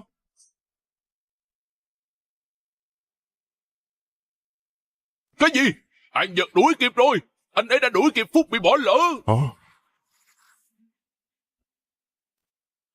Hóa ra là cậu. Cậu Duy à, không thể tha cho tên họ Hồ kia dễ dàng như vậy. Ông ta đâu chỉ đánh tôi, mà là đang đánh vào mặt của cậu đó. Cả cái tên sửa xe kia nữa, tự dưng lại nói cái gì mà đồ trả về chủ cũ gì đó. Ông nói là giờ cậu ta thành thợ sửa xe hả? Ai? Hèn đúng là tên sửa xe đó cũng có chút năng lực. Ngay cả ông Hồ vua đua xe ngầm cũng không phải là đối thủ của hắn. Nhưng mà cậu cứ yên tâm, họ đã bị mất suất tham gia. Dù họ có xe đua cũng không thể tham gia giải đấu Basilisk nữa. Không, nếu là cậu ta, cái lão già đó sẽ ra mặt. Giờ ông lập tức đến liên minh vua xe. Bằng mọi giá, phải hủy suất tham gia của họ. Cậu yên tâm đi, lần này tôi sẽ không để cậu thất vọng. Trí ơi là Trí, rốt của con đã ở đâu? Từ sau khi con rời đi, giải đấu Basilisk đã trở thành công cụ để Bảo Duy duy trì quyền lực. Dù chú là chủ tịch, cũng không chống cự được lâu. Chủ tịch, có cô Thanh Tuyết xin được gặp. Mà cô ấy vừa đi khỏi mà, sao lại đến nữa? Không gặp. Chủ tịch, cô Tuyết dẫn theo một người, nói là hy vọng ông sẽ gặp. Không gặp. Tôi biết rõ cô ấy đến tìm chúng ta là để nhờ tôi giúp cô ấy khôi phục suất tham gia thi đấu. Mấy năm qua, cổ đông của liên minh đều không ngừng đứng về phía Bảo Duy. Trước mắt Phan và Trí còn chưa trở về. Bây giờ tôi không thể nào một mình đối đầu với cả hội đồng vì họ được. Vậy được, bây giờ tôi sẽ đi từ chối họ. Bà nè, mấy năm qua tôi luôn nói cô tìm tung tích của Phan Văn Trí. Cô có tìm được gì không? Mấy năm qua, chúng ta dùng mọi sức mạnh để đi tìm anh Trí, nhưng rất tiếc vẫn không tìm thấy. Bỏ đi. Âm ý mãi cũng không xong. Mấy hôm tới tôi sẽ đi đâu đó nghỉ ngơi một thời gian.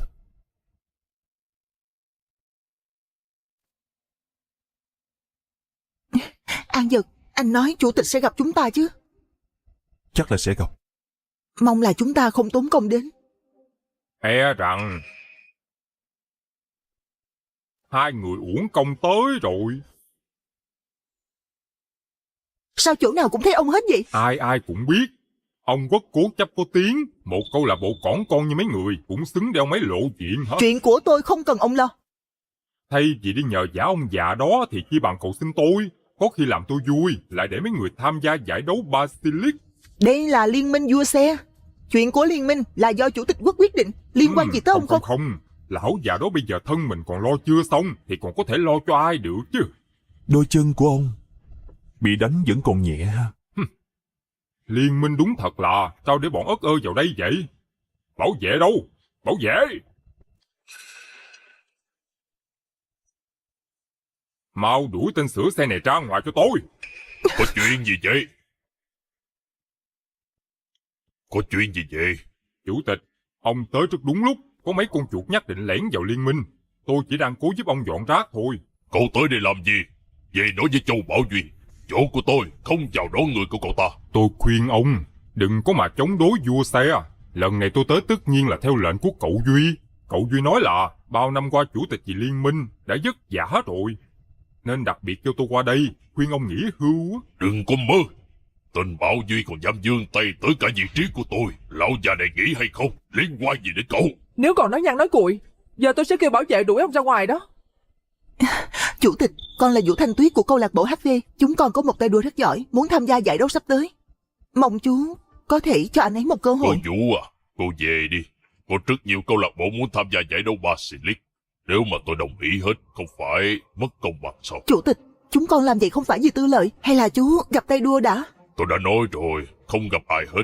Nếu mấy người vẫn kiên quyết không nghe, tôi sẽ xem xét cấm HV thi đấu đó. Chủ tịch, chúng con... Không cần nói thêm nữa. Tôi đã nói rồi, chỉ cần cậu Duy không mở lời thì HV không có tư cách tham gia thi đấu. Ông già, nếu không nhường suất tham gia cho họ thì mau chóng đuổi họ ra ngoài đi. Có khi cậu Duy thấy vui, ông còn được làm chủ tịch thêm vài năm á. Cậu đang uy hiếp tôi à? Đã sao? Tôi đây đã làm chủ tịch liên minh 30 năm rồi. Có sóng gió nào mà tôi chưa từng trải qua. Về nói lại với Châu Bảo Duy, một thằng nhãi ranh hỉ mũi chưa sạch như cậu ta thì có tư cách gì chỉ đạo tôi? Không tới lượt ông lo. Cậu Duy đã sớm bắt tay với các cổ đông của liên minh. Chỉ cần cậu Duy nói một câu là có thể hất ông khỏi chiếc ghế chủ tịch. Cái gì? Mới có mấy năm mà cậu ta đã nắm giữ nguồn lực lớn như vậy sao? Tôi biết, ông bám mãi không buông là để chờ tên Phan Văn Trí tái xuất. Nhưng mà tốt nhất ông nhìn rõ thế cuộc đi. Nước ta và cả thế giới này chỉ có thể có một vua xe là cậu Duy thôi. Châu Bảo Duy chỉ là một kẻ tiểu nhân vong ân bội nghĩa. Năm đó, không nhờ có Văn Trí đề cử, thì cậu ta không có tư cách tham gia giải đấu Basilisk. Thời thế thời, con người luôn hướng tới đỉnh núi cao hơn. Ai dám cản đường cậu Duy thì nên chuẩn bị đón nhận hậu quả. Châu Bảo Duy không hề xứng đáng. Ông già này chú ý cái miệng của ông đi. Về nói với cậu ta, có thủ đoạn gì cứ dở ra hết. Lão già này muốn xem cậu ta có thể làm được trò trống gì. Chủ tịch, chú nghĩ kỹ đã. Được, ông già, giờ tôi sẽ báo cho cậu Duy để cậu ấy bãi chức chủ tịch của ông ngay. Chủ tịch quốc, sao phải kỳ kèo với một kẻ tiểu nhân? Cậu là... Chủ tịch, đây chính là tay đua của câu lạc bộ bên con. Là cậu muốn tham gia giải đấu Basilisk.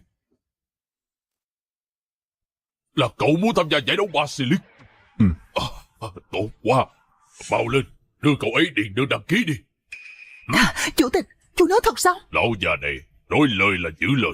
Chỉ mình cậu ấy mới đủ tư cách tham gia giải đấu Basilisk làm rạng danh nước nhà. Cảm ơn chú. Chủ tịch cứ yên tâm, chúng con chắc chắn sẽ không làm chú thất Lão vọng. già này, ông lẩm cẩm rồi hả? Vì thằng sửa xe mà ông sẵn lòng đối đầu với cả đại hội cổ đông. Lão già này làm việc không đến lượt cậu chỉ đạo. Hay lắm công già này. Ông nhìn chút kỹ đi. Bây giờ ông có quyền quyết định hả? Tôi mới là chủ tịch của liên minh. Cậu có tư cách gì mà bình phẩm hả?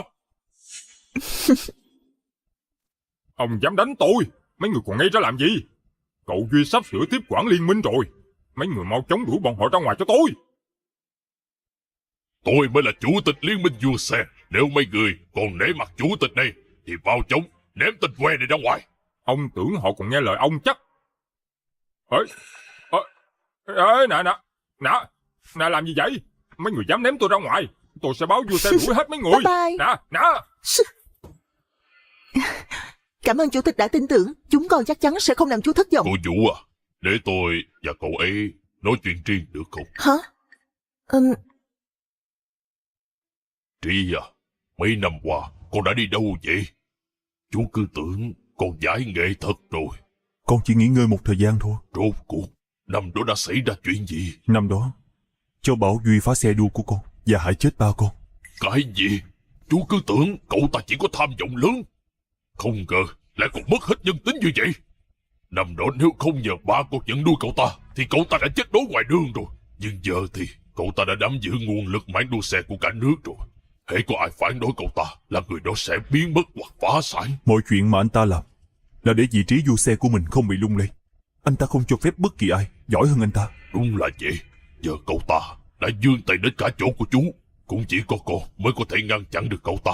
Chú tin con chắc chắn sẽ làm được. Lần này con tái xuất không chỉ là để giành lại mọi thứ của mình, mà còn để báo thù cho ba con.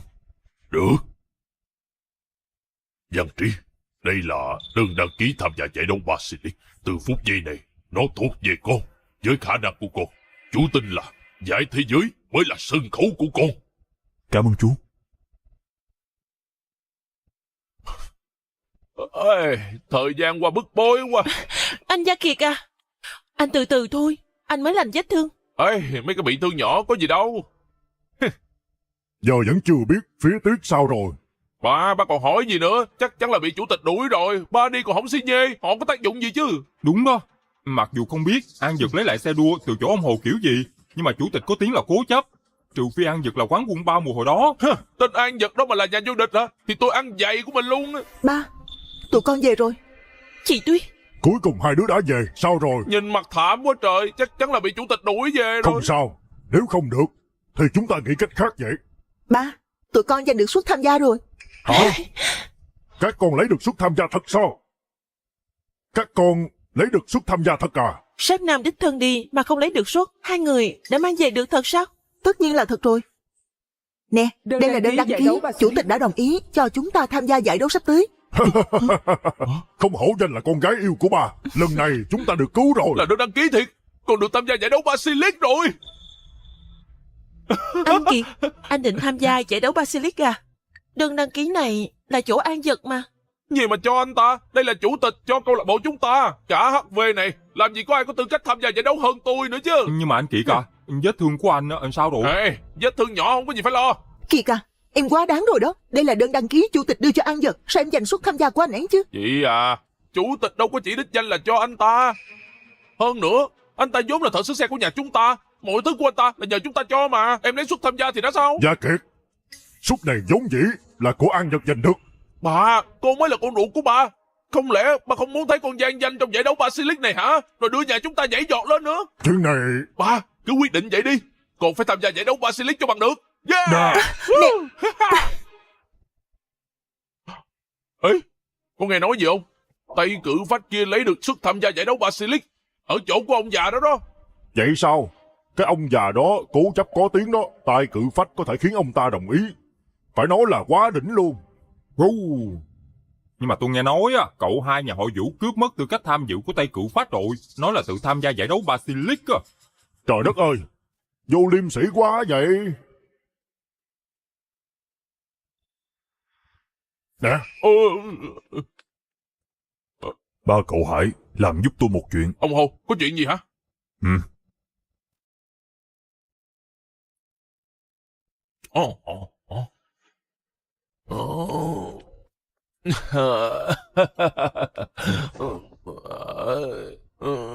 Vua xe cái thá gì chứ? Quan quân ba mùa cái thá gì? Chờ ông đây tham gia giải đấu Basilisk cho mấy người thấy sự lợi hại của ông nè.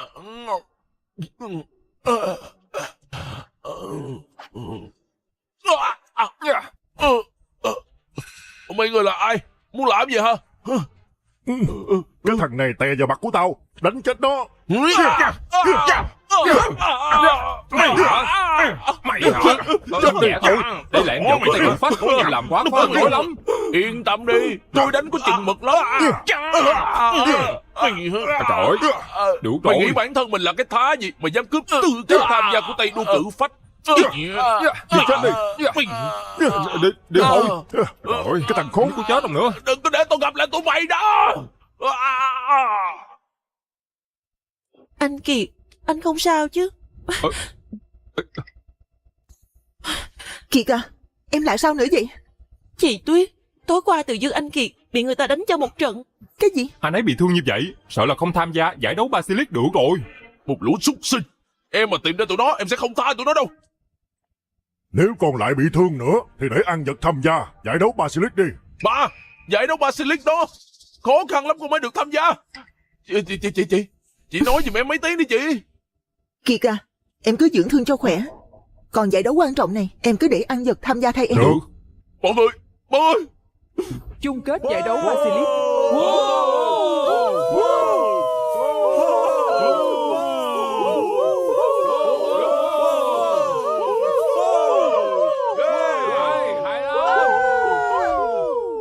Chào mừng đến với giải đấu Basilisk. Đây là đường đua ma quỷ nổi tiếng thế giới với chiều dài 109 cây số, với đầy đẩy hiểm nguy và cát sỏi. Đường đua còn nằm kề vực thẳm với vô số khúc cua. Chạy trên đường đua này không chỉ là thử thách về tốc độ mà còn thử thách về kỹ năng của tay đua nữa. Ai sẽ là người vươn lên dẫn đầu, bước lên đỉnh cao của trang sử tốc độ? Chúng ta hãy cùng chờ đón. Wow, đây chính là giải đấu Basilisk à? Giải đấu năm nay không giống mọi năm, là được tổ chức bởi các liên minh trên toàn thế giới. Vì một mùa Basilisk này mà họ chuẩn bị tròn 3 năm. Hình thức thi đấu cũng thay đổi từ kiểu truyền thống sang đua rally á. Người tham gia giải đấu Basilisk đều là những anh tài các nước. Kỹ năng lái xe của mỗi tay đua đều không hề thua kém vua xe. Xem ra trận đấu này sẽ khó nhằn đây. An Dật, tôi tin anh sẽ làm được. Người vốn nên hưởng thụ những vinh quang này trong giải đấu Basilisk phải là tôi. Không ngờ mấy người còn dám giác mặt tới giải đấu Basilisk. Vậy là lão già kia đã trao suất cho mấy người thiệt á hả? Chủ tịch biết nhìn xa trông rộng. Loại tiểu nhân bị ổi như các người sao mà so được? Con bé này mồm mép ghê thiệt.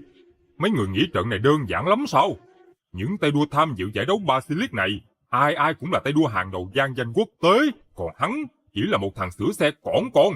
Tham gia giải đấu Basilisk là đâm đầu vào chỗ chết. Ông Cường, không phiền ông phải lo. Chúng tôi tin vào khả năng của An Dật. Và tôi phải sửa lời ông. Giờ An Dật đã chính thức được tuyển dụng làm tay đua của HV, là một tay đua thật sự, không phải thợ sửa xe như ông nói. Hả? Hả?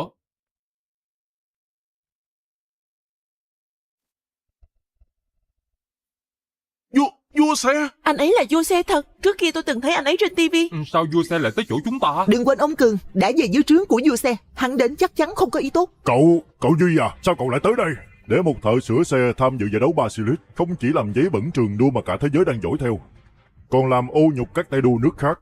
Các người đúng là to gan thật đó. Anh Duy à, mặc dù anh là vua xe, nhưng bây giờ An Dật là tay đua của câu lạc bộ chúng tôi. Anh không có tư cách hạ thấp anh ấy. Tư cách?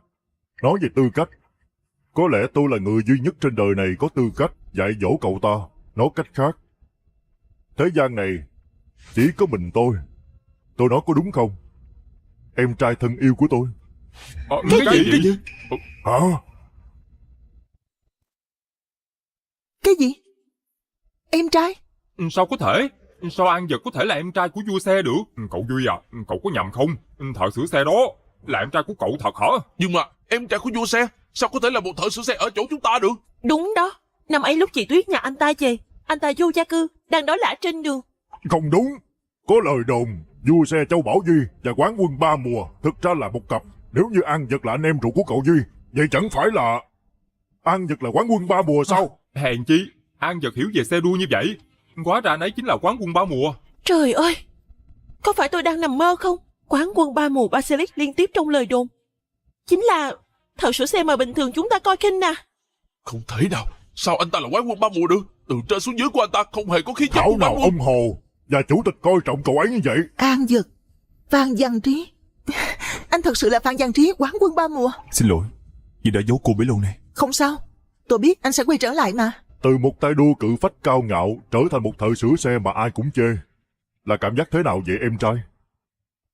Đây là ân oán giữa tôi và anh, không liên quan đến họ. Xem ra quan hệ giữa hai anh em này không tốt lắm. Có đuôi cũng nhìn ra được. Cứ tưởng là cặp đôi kiệt xuất chung một nhà, không ngờ là anh em trở mặt thành thù. Tôi từng nói sẽ đoạt mọi thứ của cậu, thứ không có được tôi sẽ hủy hoại bọn họ. Bây giờ cậu nhìn lại xem, khi mất đi hào quang người chiến thắng, còn ai quan tâm cậu không? Còn tôi quan tâm. Cô Tuyết à, cô đừng tưởng được tham dự giải đấu là có thể đối đầu với cậu Duy. Chỉ cần cậu Duy nói một câu là khiến các người muôn đời không ngóc lên nổi. Được rồi, tôi sẽ cho các người một cơ hội. Tôi sẽ đập nát ước mơ của các người ở trong giải đấu Basilisk lần này. Cậu Duy à, cậu đánh giá bọn họ quá cao rồi. E là họ còn chẳng tham gia nổi giải đấu Basilisk nữa đó. Ông Cường, ý của ông là sao? Không lẽ cậu còn không có cả người lái phụ sao? Tôi đánh giá cậu quá cao rồi. Không có người lái phụ sẽ không thể tham gia. Chúng ta tốn công tới rồi. Tiêu rồi. Cấp như vậy chúng ta tìm ở đâu ra người lái phụ đây? Nếu Gia Kiệt không bị thương, chúng ta còn cơ hội. Tôi sẽ là người lái phụ cho An Dật. Hình như đó là người cùng một nước. Nghe nói người nước đó vẫn thích đấu đá nội bộ như vậy. Nghe bọn họ nói hình như là tìm một thợ sửa xe đến tham gia thi đấu. Không được. Giải đấu thần thánh như Basilisk mà họ dám để kẻ bẩn thỉu tới tham dự. Đúng là sự lăng nhục đối với tuyển thủ của chúng ta. Không chỉ có vậy, họ còn để một cô gái làm người lái phụ. Xem ra nước họ đã mất hết người rồi. Ai để một cô gái tham gia môn thể thao mạo hiểm này? Dù đàn ông nước họ dơ bẩn, nhưng phụ nữ lại vô cùng xinh đẹp. Chờ tôi giành được chức quán quân giải Basilisk, tôi sẽ bắt cô gái đó tới hầu hạ tôi. Phụ nữ nước họ sinh ra là để phục vụ người của nước ta mà. Tuyết à, con định thi đấu cùng An Dật thật sao? Ba yên tâm đi. Con tin tưởng An Dật chắc chắn sẽ không làm con bị thương. Hay là giải thi đấu vẫn còn tiếp diễn, nhưng mà mạng thì không còn. Giải đấu Basilisk chọn đường đua ma quỷ này chính là vì đường đua này có độ khó cực cao. Với tay đua không nắm rõ đường đua, sợ là không bao lâu sẽ lật xe thôi. Chỉ có tay đua hàng đầu như cậu Duy đây mới chinh phục được đường đua khó như vậy. 3 năm qua, tôi thử thách trên đường đua này vô số lần. Tôi nắm rõ trong lòng bàn tay mỗi đoạn đường, mỗi khúc cua ở đây. Cậu lấy gì mà đấu với tôi chứ? Thử là biết liền thôi.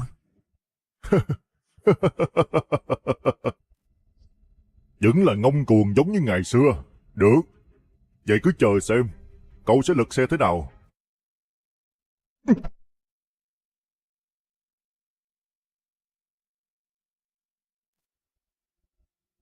Trận đấu sắp bắt đầu rồi. Chúng ta vào trường đua thôi. Vua xe, vua xe, vua xe, vua xe, vua xe, vua xe, vua xe, vua xe, vua xe, vua xe, vua xe, vua xe, vua xe. Anh bạn à, chúng ta phải cùng nhau giành được vị trí quán quân trong giải đấu Basilisk. Anh bạn à, thợ sửa xe thì không đáng lo. Có điều, vua xe của nước họ thì khá khó nhằn á. Vẫn nên cẩn thận thì hơn. Vinh quang của giải đấu Basilisk sẽ chỉ thuộc về nước ta. An Dật, liệu chúng ta có thắng được không? Thắng? Tôi tin anh.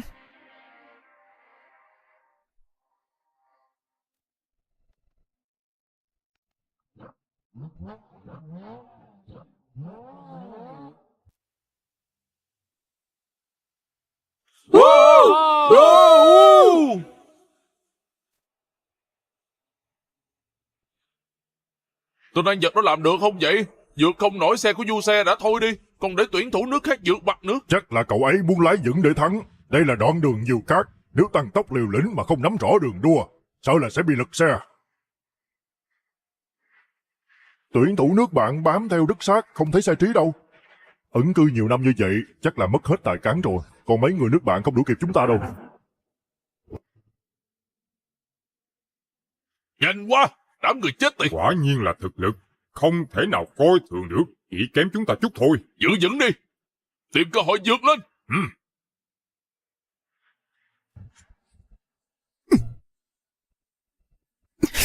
Sao vậy? Không sao, anh cứ tập trung lái đi. Kia là xe của tuyển thủ nước bạn. Chúng ta phải tìm cơ hội vượt họ. Phía sau sao vậy? Là tên thợ sửa xe nước họ đó. Chết tiệt, một thợ sửa xe mà xứng đi sau tuyển thủ chúng ta sao? Đúng là một sự sỉ nhục mà. Vậy chúng ta sẽ xử lý hắn trước.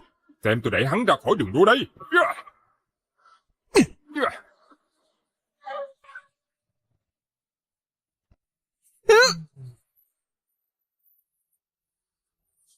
Đám tiểu nhân bị ổi, họ dám đẩy xe chị Tuyết. Nếu không nhờ An Dật phản ứng nhanh, thì xe chị Tuyết bị ép ra khỏi đường đua rồi. Phía trước đều là vực sâu vách đá, nếu bị ép khỏi đường đua, sợ là sẽ mất cả người lẫn xe. Cái đám nước ngoài bí ổi này, dám dùng mưu hèn kế bẩn.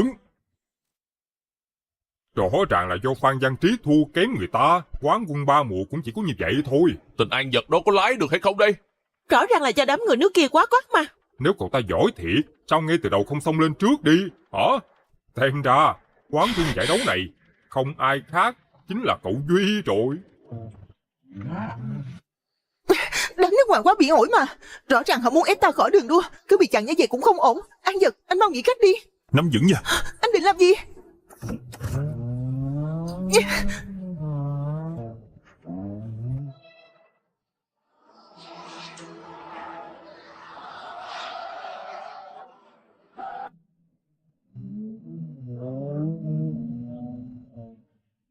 Tên sửa xe chết tiệt, cũng có chút tài cán đó. Nhưng mà tên đó cũng chỉ là ăn may. Anh bạn, phía trước ở cua đầu tiên, hất ngã hắn đi. Không cần nói tôi cũng biết.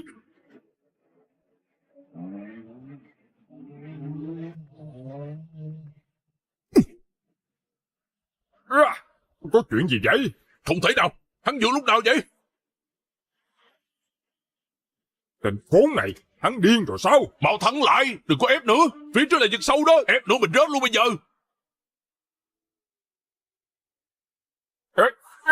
Không thắng được nữa. Khốn Dật, kiếp. anh đang làm gì vậy? Bình tĩnh đi. Phía trước là khúc cua đó. Chúng ta sẽ rơi xuống mất. Tên An Dật này chán sống rồi hả? Tới lúc này mà còn chưa chịu thắng nữa. Sắp vào khúc cua rồi, muốn xông xuống vực luôn hay gì? Quả nhiên là một kẻ điên. Định chết chầm với lũ nước ngoài kia hay sao? An Dật à, thắng lại, mau thắng lại đi. Thầy à, Trí và mấy tay nước ngoài đang giằng co, chắc là sắp lật xe rồi.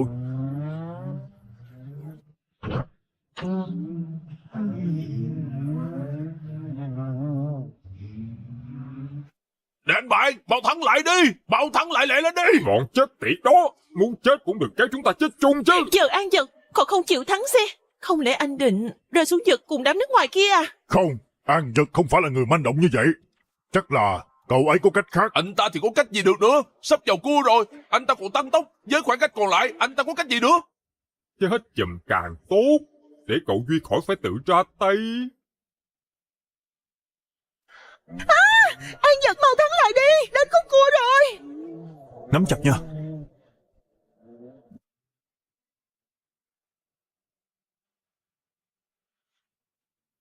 Ê, đừng mà! Bọn chết tiệt, tao làm ma cũng không tha cho tụi bay đâu.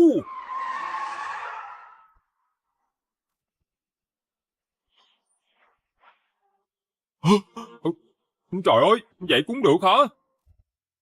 Vậy cũng được hả? Anh ấy làm cách nào để tính toán chính xác vậy? Đâu phải là chán sống, là điên thì có. Khoảng cách đó chỉ cần bất cẩn một chút là anh ta rơi xuống kết cục như tuyển thủ nước ngoài luôn rồi. Không hổ là quán quân 3 mùa, có năng khiếu nhất trong lịch sử đua xe. Đã là đua xe, cần phải có sự liều lĩnh. Thoát được bọn nước ngoài thì sao? Cũng chỉ là ăn may thôi. Nếu vậy mà cũng tính là may mắn, sao ông không đi thử một lần xem? Trên đường đua thực lực là tất cả. Cậu Duy vốn đã vượt xa từ trước rồi. Ha, cậu ta chật vật như vậy, chắc chắn chỉ có thể hết khói của cậu Duy thôi. Hả? Thầy ơi, đám người nước ngoài kia đã bị lật xe rồi. Xem ra Phan Nhân Trí không dễ đối phó. Một đám vô dụng thôi. Nhưng đúng là đã giúp tôi câu giờ rất lâu. Ít nhất cũng dẫn đầu một khoảng xa rồi. Dạ phải, còn cách đích bao xa? Trước mặt là đường núi phức tạp nhất. Qua đoạn đường núi này còn 10 km đường thẳng cuối cùng để bứt tốc.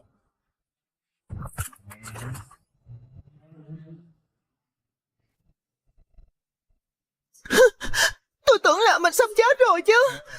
Chúng ta bị bỏ lại xa quá. Phải tăng tốc thôi. Hả? Bây giờ tôi xuống xe còn kịp không? Cứu với! Bị bỏ xa quá rồi. Khoảng cách như này, có thần tiên cũng cứu hết nổi. Sắp bước vào đoạn đường phức tạp nhất rồi. Đoạn đường núi này toàn là khúc cua khó. Còn nữa, không có biện pháp bảo hộ nào. Muốn ôm cua an toàn thì phải thắng xe. Nhưng mà thắng xe thì khoảng cách xa như vậy là hết sạch hy vọng rồi. Cậu Duy đã vào đường núi rồi kìa.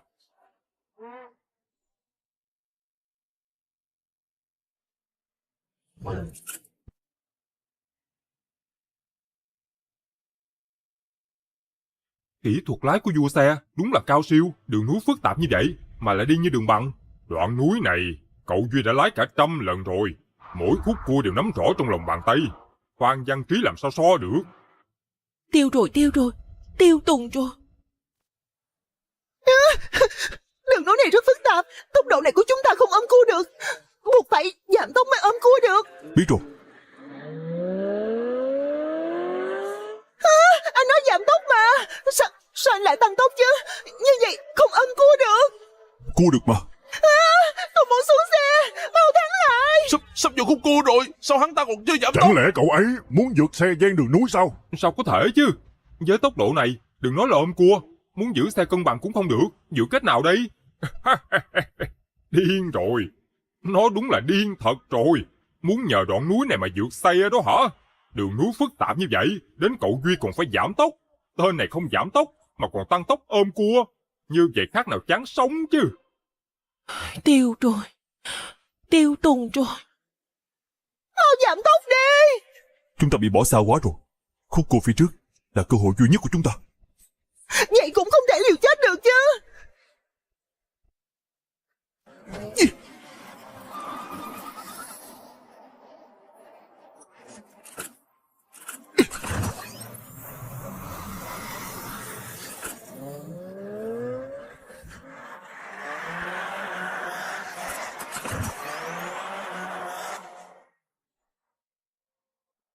Ôi trời ơi, đây không lẽ là cú riết tử thần trong truyền thuyết? Không phải chứ. Làm vậy là sao mà làm được? Sao có thể chứ? Mặc dù là tốc độ rất nhanh, nhưng đều chuẩn xác cực kỳ. Làm được như vậy chắc chỉ có mình cậu ấy thôi. Chắc là An Dật muốn vượt xe nhờ đoạn đường núi này. Sao có thể chứ? Sao cậu ta có thể giỏi như vậy? Đoạn đường núi nguy hiểm này biết bao nhiêu xe đã lật. Cậu ta chắc chắn không thể nào sống sót. Tôi chưa chết hả? Anh làm cách nào vậy? Ngồi vững.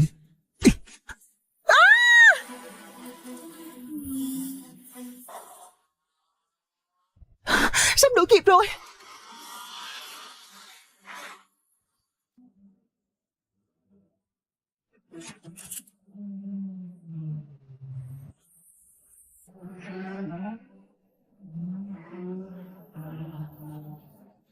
Thầy ơi, bọn họ sắp đuổi kịp rồi. Hắn làm cách nào vậy? Cái gì? Không lẽ hắn muốn vượt xe nhờ đoạn đường núi này, kiểu khúc cua đá núi này, người khác giảm tốc còn không kịp mà hắn vội vã đuổi tới. Xem ra đánh giá thấp hắn rồi. Sư phụ à, cứ tiếp tục như vậy chúng ta sẽ bị đuổi kịp đó. Quảng hốt gì chứ? Phía trước là khúc cua rồi, qua khúc cua này là 10 cây số bứt tốc cuối cùng. Quán quân giải đấu Basilisk chắc chắn là tôi. Thực sự sắp đuổi kịp rồi. Khoảng cách xa như vậy mà vẫn đuổi kịp. Tốc độ xe của An Vật đúng là khó tin mà. Với tốc độ này, có lẽ có thể vượt qua được thật đó. Mấy người đừng có vui mừng quá sớm. Đuổi kịp thì sao chứ? Cậu Duy đã thuận lợi ra khỏi đường núi rồi. Còn lại là 10 cây số bứt tốc không chướng ngại cuối cùng thôi. 10 cây số cuối này không so về kỹ thuật lái mà so về tính năng của xe đua. Tính năng của xe đua quyết định thắng thua đó. Xe của cậu Duy được độ lại bởi những linh kiện đẳng cấp nhất trên toàn thế giới, là xe nhanh nhất trên toàn cầu đó. Chỉ cần qua đường núi là cậu Duy không còn ngại gì nữa. Quán quân trận đấu này chắc chắn nằm sẵn trong lòng bàn tay cậu Duy rồi. Xe đua của An Vật mặc dù cũng là xe đua hàng đầu, nhưng mà so với xe của vua xe thì vẫn còn kém một chút.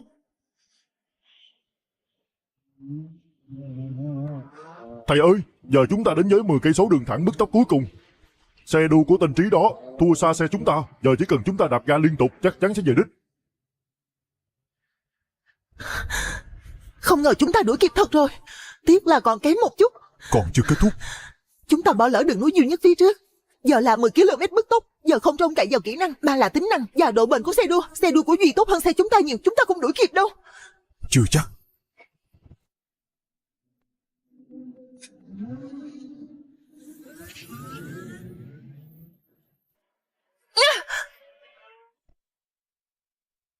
Trời đất ơi, chuyện gì vậy nè? Đây là xe đua mà An Vật đổ lại hả? Phải gọi là máy bay mới đúng. Không phải chứ. Tốc độ nhanh như vậy còn nhanh hơn tốc độ của vua xe. Lái xe đua kiểu này cũng được nữa hả? Không hổ danh là quán quân 3 mùa trong truyền thuyết, quả nhiên không thể nhìn nhận theo cách bình thường được. Tên đó lái nhanh như vậy, sao không trực tiếp bay lên trời luôn? Mau nhìn kìa, An Vật đuổi kịp thật rồi. Hả? Là thứ gì vậy? Sao có thể chứ? Hắn lấy đâu ra mấy thứ kỳ quái vậy? Đây có phải là xe đua không? Cứ như vậy chúng ta sẽ bị vượt thật đó, đừng có mơ. Còn kém chút nữa. Cố lên! Cố lên! Vua xe! Vua xe!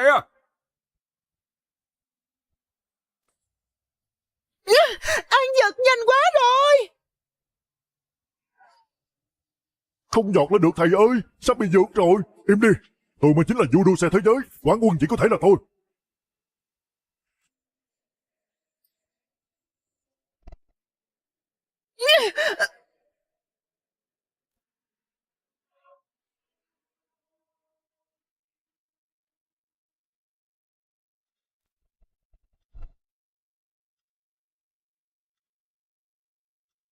Cố lên.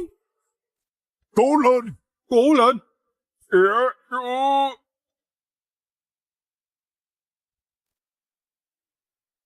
Yeah! Yeah! Yes! Hả? Yeah! Yes! Vượt qua rồi! Vượt qua rồi! Anh ấy làm được rồi. Không thể nào! Sao có thể như vậy? Sắp đến đích rồi. Với tốc độ này anh ấy sẽ về đích nhanh thôi à. Tiêu rồi! Sếp Nam, sao vậy? An Vật sắp thắng rồi, nên vui mới đúng chứ. Sao An Vật lại không giảm tốc độ chứ? Sắp tới đích rồi. Tôi nhớ 2 cây số sau vạch đích là vách núi không có rào chắn. Nếu anh ấy về đích với tốc độ này chắc chắn sẽ xông thẳng xuống vực luôn á. Không sai, 10 cây số bứt tốc cuối này thay vì nó là thử thách đua xe nên nó là thử thách sự can đảm và khả năng kiểm soát tốc độ của tay đua. Rốt cuộc cũng là quá tự phụ. Vượt lên trước tạm thời thì sao? Đoạn đường còn lại cậu ta phải giảm tốc độ. Mặc dù vạch đích còn để lại 2 km để thắng xe trước khi tới vách núi, nhưng tốc độ này thắng không nổi đâu. Cậu ta mà dám về đích với tốc độ này á thì cứ chờ lao xuống vực đi. Nhưng giờ anh ấy giảm tốc độ thì chắc chắn sẽ bị vượt qua. Vậy thì chắc chắn sẽ thua. Đây chính là 10 cây số cuối cùng thử thách thực sự, là chọn thế nào giữa ranh giới sống chết Tất cả trong một ý niệm của tay đua. Không thắng nổi đâu thầy. Không thể, tuyệt đối không thể thua hắn. Thầy ơi, mau giảm ga đi, còn cách vạch đích chưa tới 5 cây số, nếu không giảm ga, chúng ta sẽ rơi xuống vực sâu đó. Im đi, tôi sẽ không thua. Không ổn rồi An Nhật, mau giảm tốc độ đi, chỉ còn cách vạch đích chưa tới 5 km, nếu không giảm tốc độ sẽ lao thẳng xuống vực đó. Không giảm được. Cái gì? Anh còn tăng tốc hả? Sao An Nhật vẫn chưa giảm tốc? Duy cũng tăng tốc rồi, nếu giật giảm tốc, chắc chắn sẽ bị bắt kịp. Bộ điên hết rồi hả? Bất chấp mạng sống chỉ để thắng cuộc thôi sao? Không thể tăng tốc nữa, chúng ta sẽ chết mất. Thầy ơi, không kịp nữa, mau giảm tốc độ đi.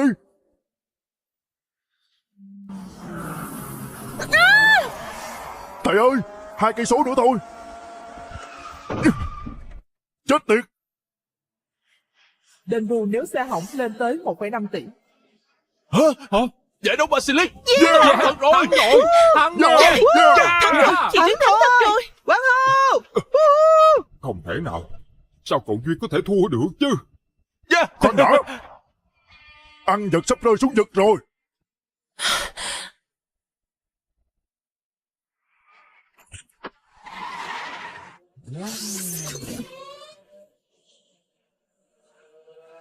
An Nhật, chúng ta sắp chết rồi.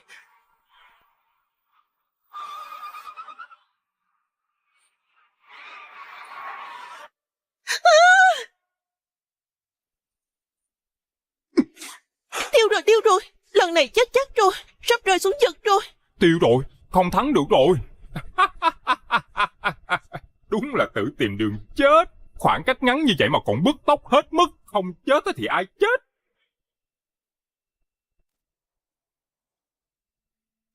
An Nhật, chúng ta sắp chết rồi sao?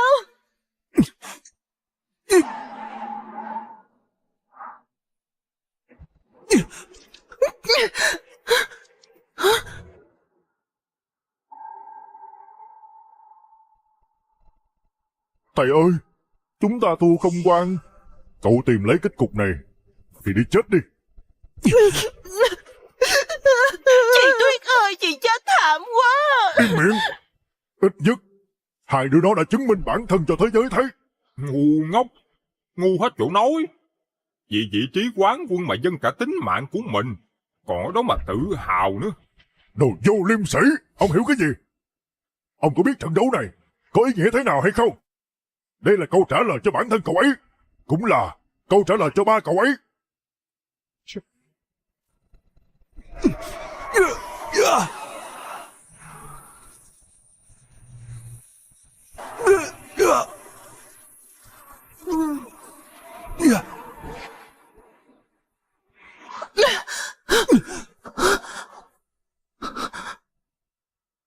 Cái gì?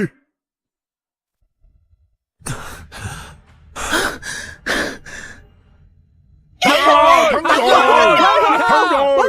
Kỳ tích! Quả đúng là kỳ tích! Hãy cùng chúc mừng cho anh Phan Văn Trí giành chức vô địch giải đấu Basilisk. Anh ấy là người duy nhất chinh phục được đường đua tử thần, là vị vua hoàn toàn xứng đáng. Ba ơi, con làm được rồi. An Nhật, tôi vẫn còn sống. Tôi có nằm mơ không?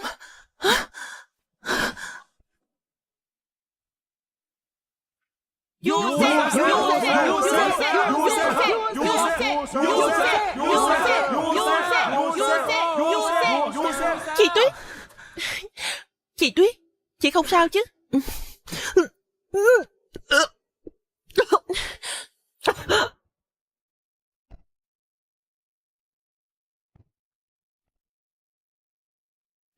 Không thể nào, tôi mới chính là vua xe, tôi không thể thua.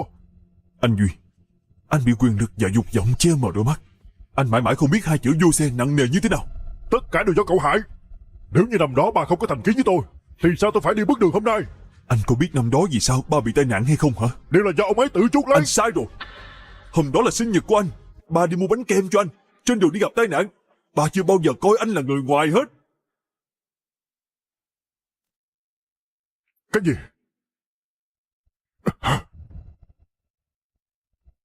Các người làm gì vậy? Thả tôi ra. Tôi là vua xe. Tôi đã giao chứng cứ về những việc anh làm trong mấy năm qua và những chứng cứ anh hại chết ba cho cảnh sát rồi. Sự trừng phạt của pháp luật đang đợi anh đó.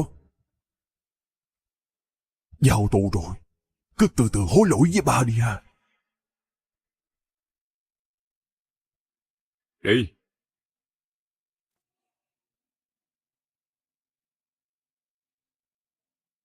Anh Phan Văn Trí, lần này trở thành quán quân giải đấu Basilisk, anh có muốn phát biểu gì không? Tôi đã trở lại.